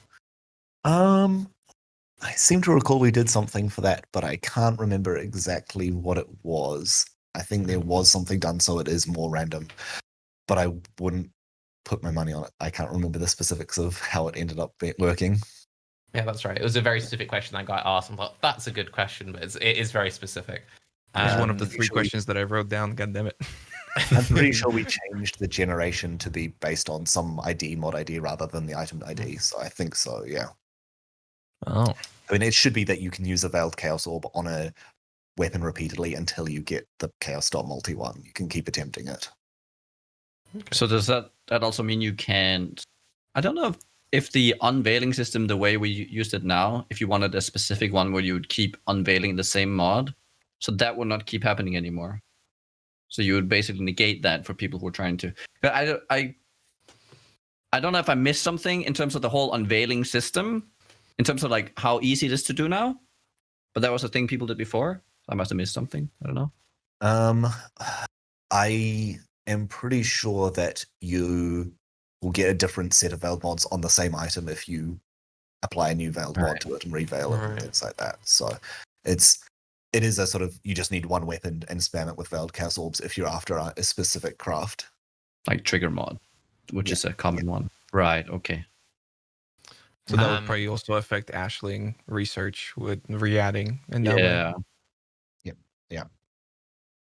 Without getting too crazy into specifics, has the like syndicate specific things like minus mana cost been adjusted for that? Because it could then make getting that craft really difficult if you couldn't like force it, so to speak. You couldn't do that before.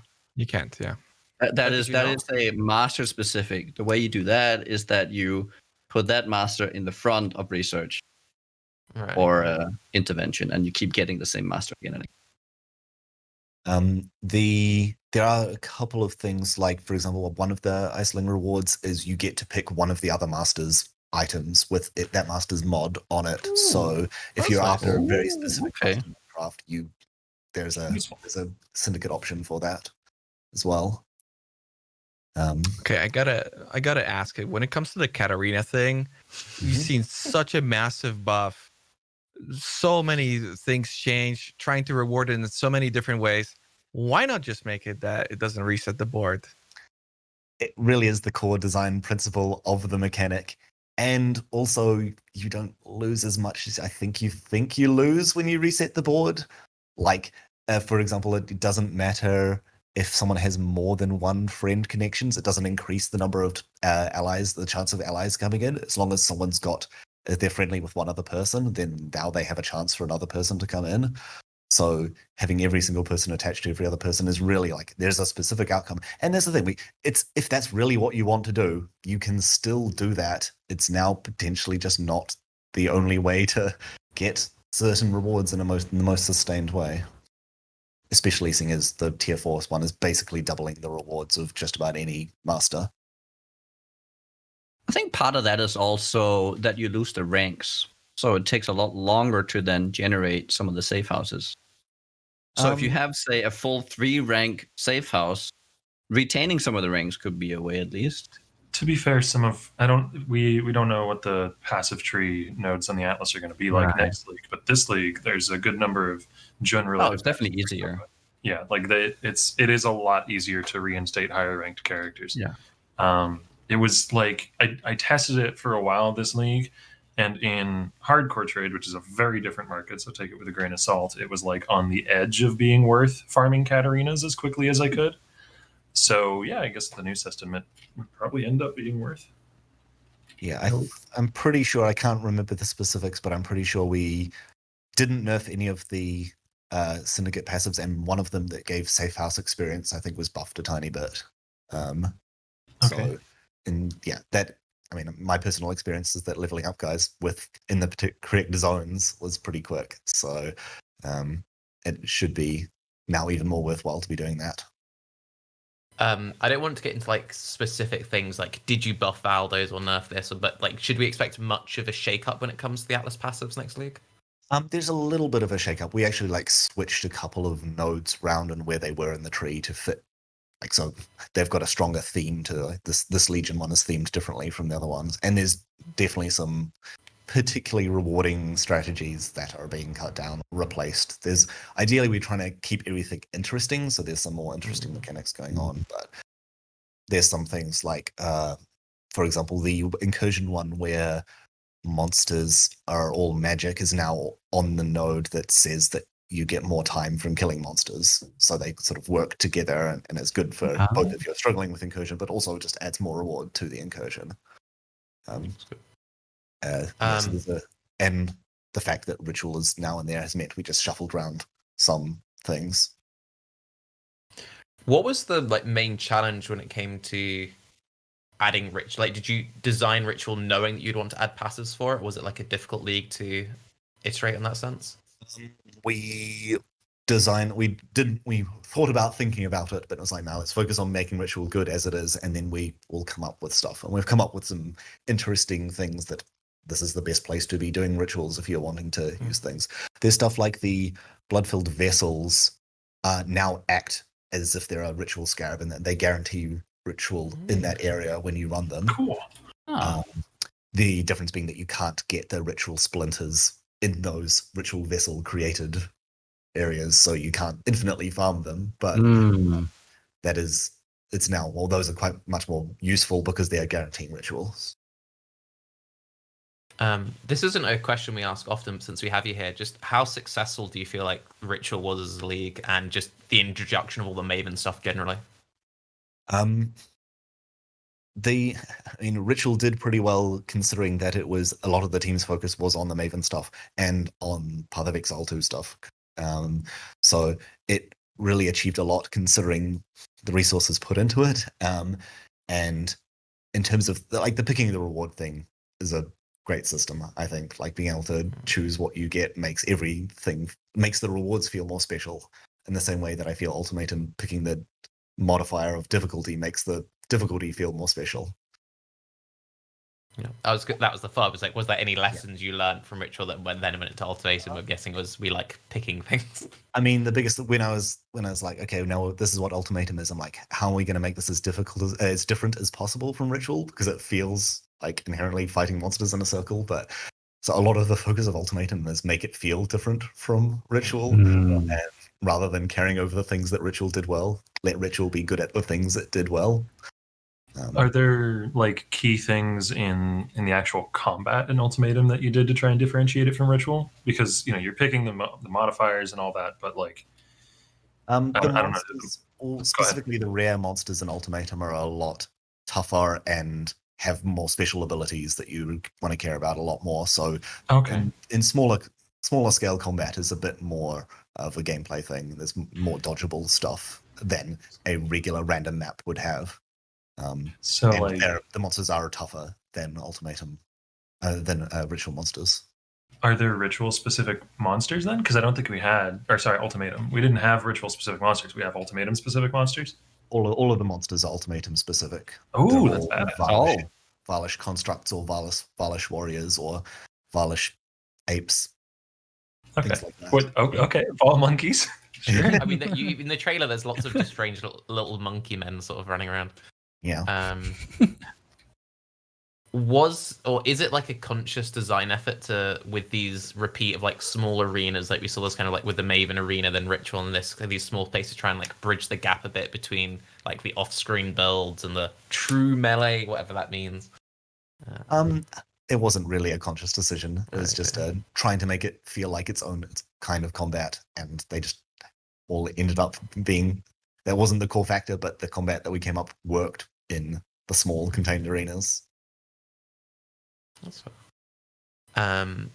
This also, since go on. I have a really specific question because I visualized it when we were talking about small arenas, and it made me laugh. So we saw in the trailer that you could pick Shrink the Arena. Is that one of the ones that stacks? Can you get 3 stacks of Shrink the Arena and have an arena the size of a quarter?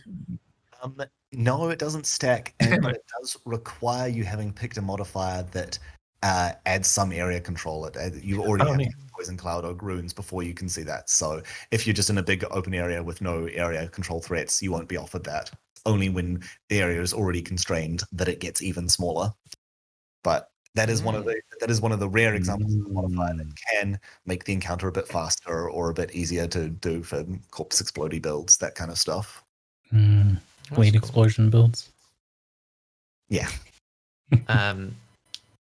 To backtrack a tiny bit back to the Maven thing, since Maven kind of tried to push a bit with the kinds of mechanics that PoE adds to the game, since I don't think any devs spoke about this, like, how well do you think the memory mechanic went down with the player base? Because that was something that a lot of people kind of like, this shouldn't be in my ARPG, or some people are like, oh, this is really fun, Memory is hard.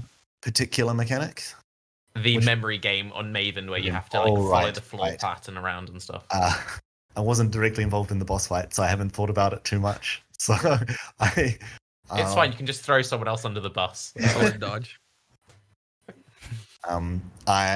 It's honestly a thing that I've thought of putting in boss fights before, so I haven't played against it, and I didn't get to the Maven this league, sadly. So once I play against it, I'll give you my actual thoughts on it. Once I get a good chance to test it. Didn't know you could get 100% dodge. No, wow, impressive. Okay, that's pretty good. Does anyone have any more like Ultimatum 3.14 questions where you bounce back to PvT stuff? One last small specific thing is in a softcore setting, the map variants or the itemized variants of the ultimatums, are those just one shot, you fail, you're done? Because you have 6 portals. Can you keep going back in if you die, or if you die, is it just over? You can't go back in once you die. Once the encounter begins, the portal will close. So it's a lot like the ultimatum itself, where if you die, that's the ultimatum failed. Makes sense. You'll still get the random drops from the monsters. You just will lose your special item. I have a quick question, but I don't know if you know about the corrupted helmet that you can corrupt multiple times. Mm-hmm. So that can corrupt into different helmets. Does that mean you can get like multiple implicit corrupted and then corrupted into a different helmet, like a different unique helmet? I don't know if you can get multiple implicits with it, but you have the special implicit on it. You can re-roll it because it's got this unique pool of implicits. So you can get an implicit that you want and then get really lucky and corrupt it into the perfect helmet for that. So it's more like you can keep corrupting it until you get desired outcome rather than adding multiple implicits. Or it bricks in the more likely case, but yes. But it should still be possible then to get one corrupted implicit and then change it into another unique helmet with that as well. Okay, interesting. It's a pretty interesting item.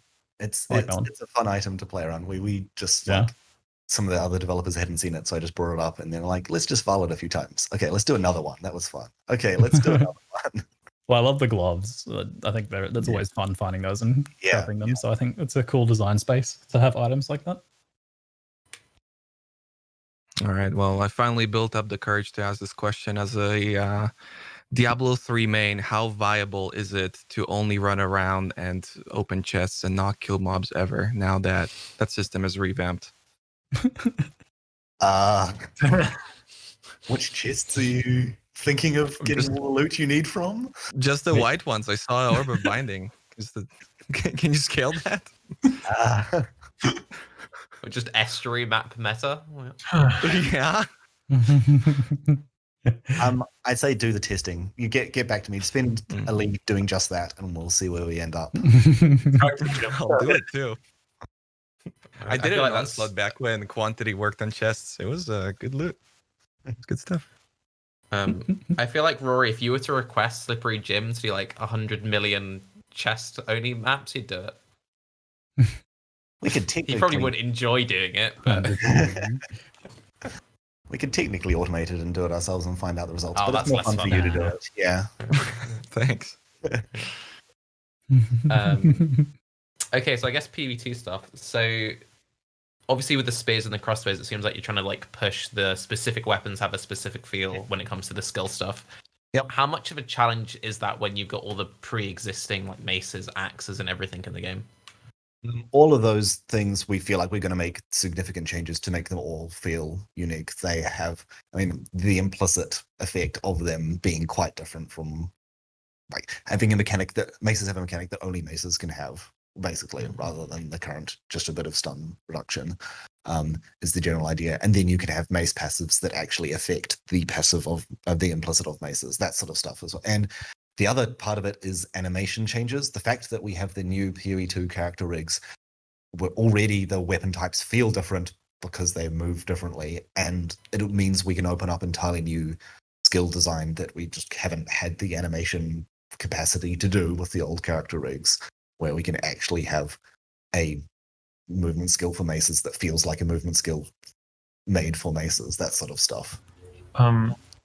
Given that this design is being done with the use of implicits to accomplish it, are these implicits going to be taking up the same exact space as any other, and thus meaning that you would never want to vol one of these items? or double corrupt them, or are they just going to be, this is always on this item, you can vol it, it'll get something else?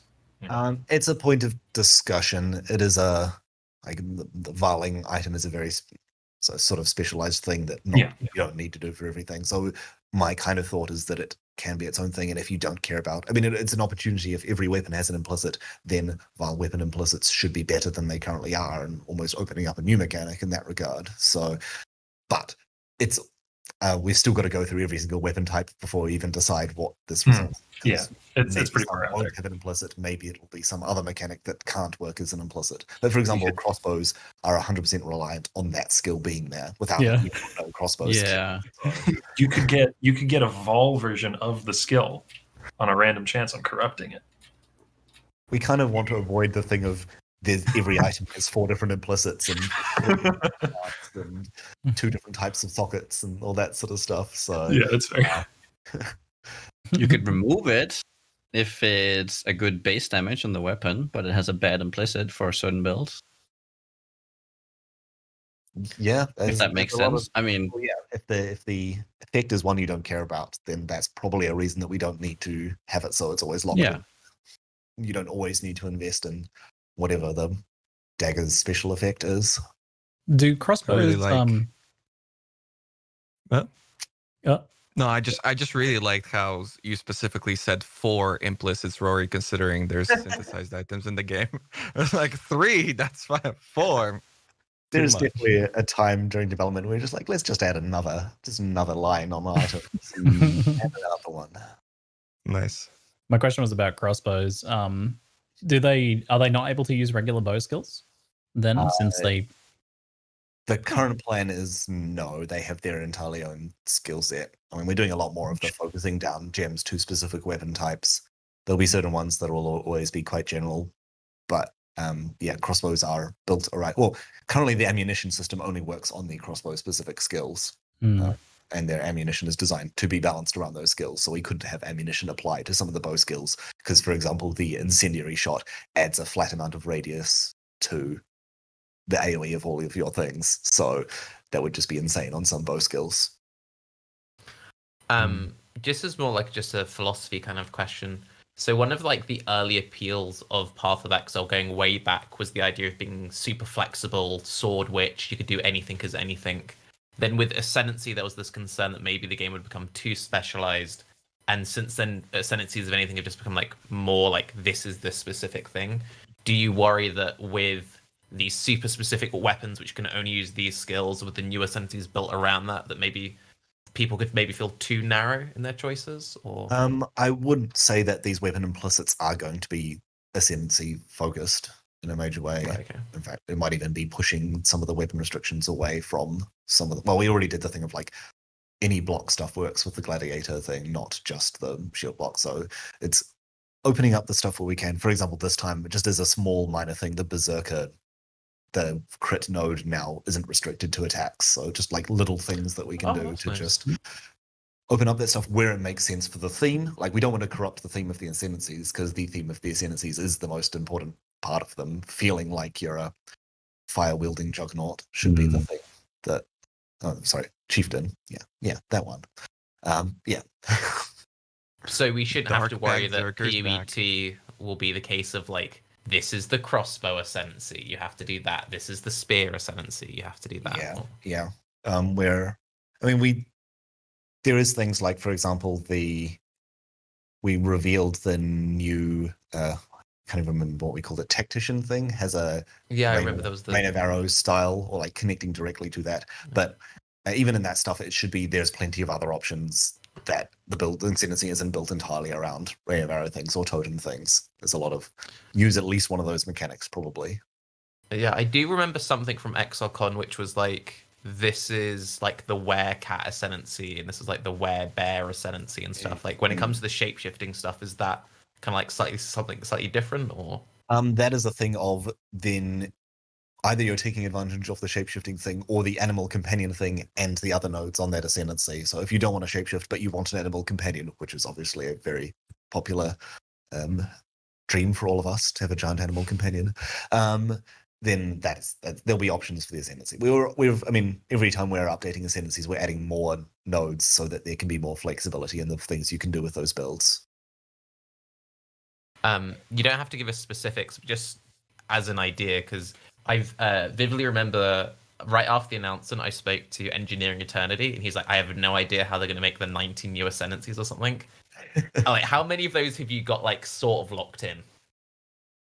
We've decided on general themes for 9 of them, and designed specifics for like various specifics for different ones.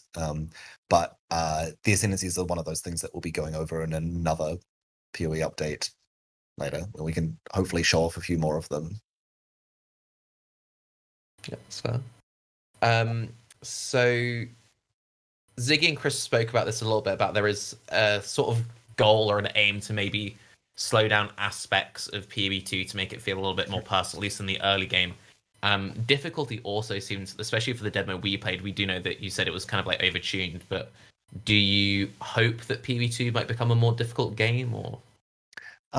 Definitely there's much more of a, similar to what Chris was mentioning in the Q&A, where it's not about bosses that have a degen aura around them that you're encountering. It's more that they're doing big charged up attacks that you can see coming and you can avoid. So putting equal parts skill and character builds as part of the difficulty, rather than just really focusing on the character builds, as a lot of early PoE builds end up being.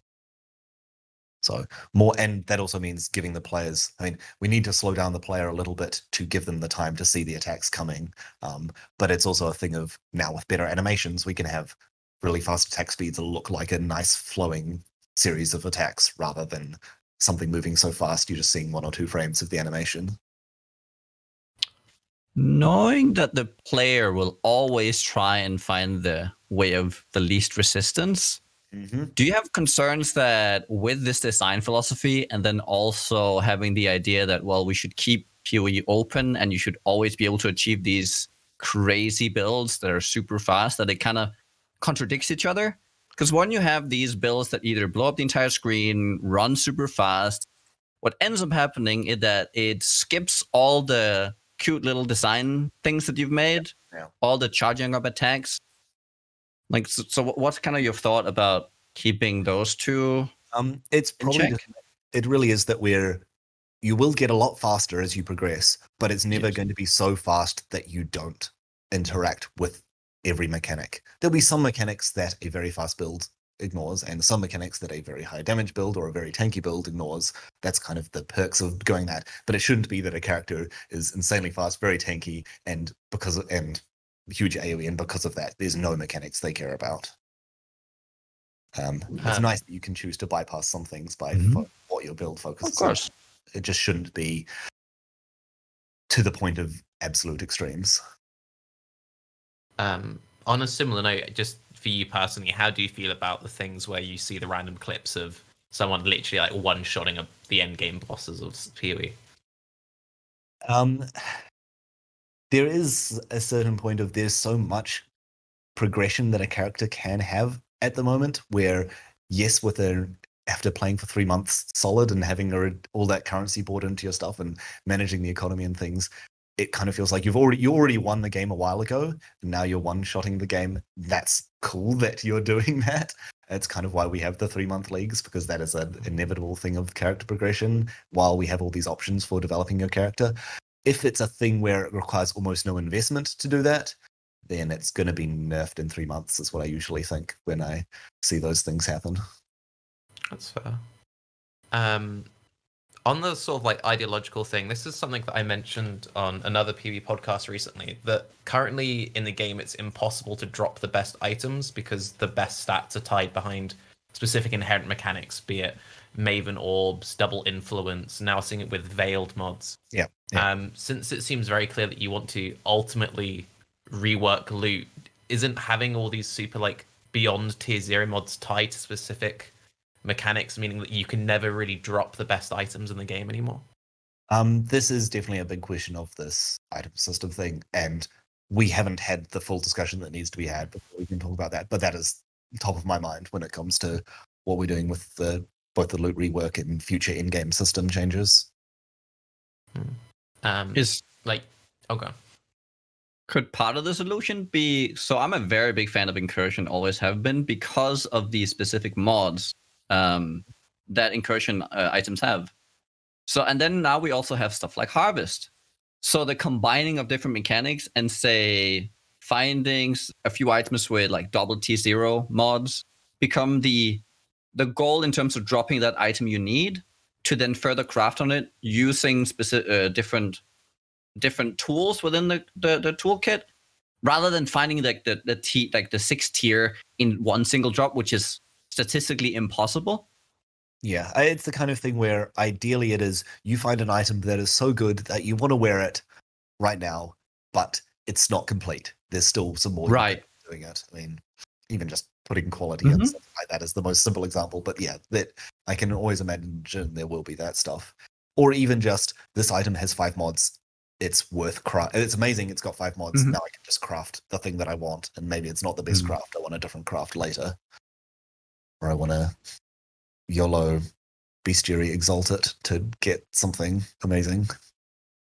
Nice. It is a little frustrating having played the demo, because I didn't realize it would have been such a big deal. But so I was playing a ranger, and I'm just going through the Act 1, like, oh, this is fun, and a storm cloud dropped, and I just equipped it, and I didn't think about it, but I just equipped it, and I was playing, and then Chris was like, you just equipped that, and I'm like, oh god, I just equipped that, and ever since then, I keep noticing it. Like, when I was playing SF earlier, I had a spell crit life chest drop, and I'm like, this would be an amazing chest. I'm currently using a tabula, but it's never near good enough that I would invest on my 6 links into it. Yeah, because it's the whole economy is screwed. Obviously, that's something that will eventually be fixed whenever PoE2 comes out. But when it comes to the loop system, and I know I'm really thinking on the spot here, but like, should players kind of just accept, okay, these big things won't come until PoE2, or should we expect some of these loot things, like more meaningful loot improvements, to come before then? I mean, the socket thing is really the biggest thing. I mean, Ultimatum itself is giving better than average rares when you're getting them. There's different variations on how they're generated. Often they will have better sockets, like, so you're not as often going to have to reroll the sockets just to use gloves or boots just immediately. Obviously not everything is going to be dropping 6 linked for the body armor and weapons, but it is like, that is, we're aware that the sockets are the biggest part of that, and being able to craft on whatever the item is missing is the other part, which is also why a lot of the Ultimatum items might come with 5 mods rather than 6, just so you have that space for crafting them. Yeah. But it is, in terms of the general gameplay, the skill gem system in PoE2, and there's a reason why we announced it first, and that was the most important thing. Like, that was the one thing that we wanted to do for PoE2. Everything else is like, whatever improvements we can make, but that's the thing that's like needs to happen to solve the potentially the biggest problem that PoE1 has with picking up items off the ground. How necessary and similar to trying to 6-link an item will Jeweler's Orbing be in PoE2 then? We haven't really played around with the numbers there. Both the currency weighting will change, the chance of you getting the currency, and also how often you are getting just a 5-link or 6-link gem that dropping on the ground at high levels will be. I mean, there'll be, I can almost say there's certainly going to be a recipe to transfer your experience over to a 6-link fireball if you find a 6 fireball when you're using a 4-link, but yeah. Yeah, I like that. I'm very sick of 6-linking items. I don't want to do it anymore. Looking forward to that. I've got a random question that I'll ask now, since there's not a good time to ask it otherwise. The petrified blood that caps your life mechanic, how does that work with leech? Does that mean you have endless leech effectively because you're not filling up your life globe with normal leech? I'm pretty sure it does, but I'm not 100% sure, and who knows if it's going to change in the last minute because of the testing that we're able to do on alpha this week. Pretty sure it does, like, keep your leech going effectively. Yeah. That's certainly a nice upside to it. I mean, it seems like a pretty reasonable, like, balancing point for capping out half your life. Having always up leech really is the thing that saves you from degen with it. So yeah. Yep. Technically, if you only have half as much life, then your leech is doubled, right? So Because that, just to confirm, that is exactly how that works. Where that life still exists. It's just it's not reserved or anything. Okay, yeah, Makes sense. Yeah, technically, you with flasks you can go above the 50% and then have a larger one-shot prediction than you otherwise would have. But then, obviously, you're not leeching that stuff up, so that's a lot of maintenance and not getting low life benefits. Then, was there some like reduced damage taken on low life sort of mechanics there to help with the one-shot issue with having 4K instead of 8K life or 3K instead of 6K? So the petrified blood mitigates, or it delays 40% of the hit damage. Right. So it's not as much mitigation as you would have having full life, but there is something there that's softening those blows. Like quite a significant portion of your damage is mitigated that way.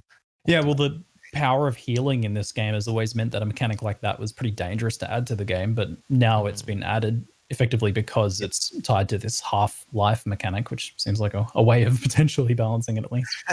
Hopefully. We'll find out.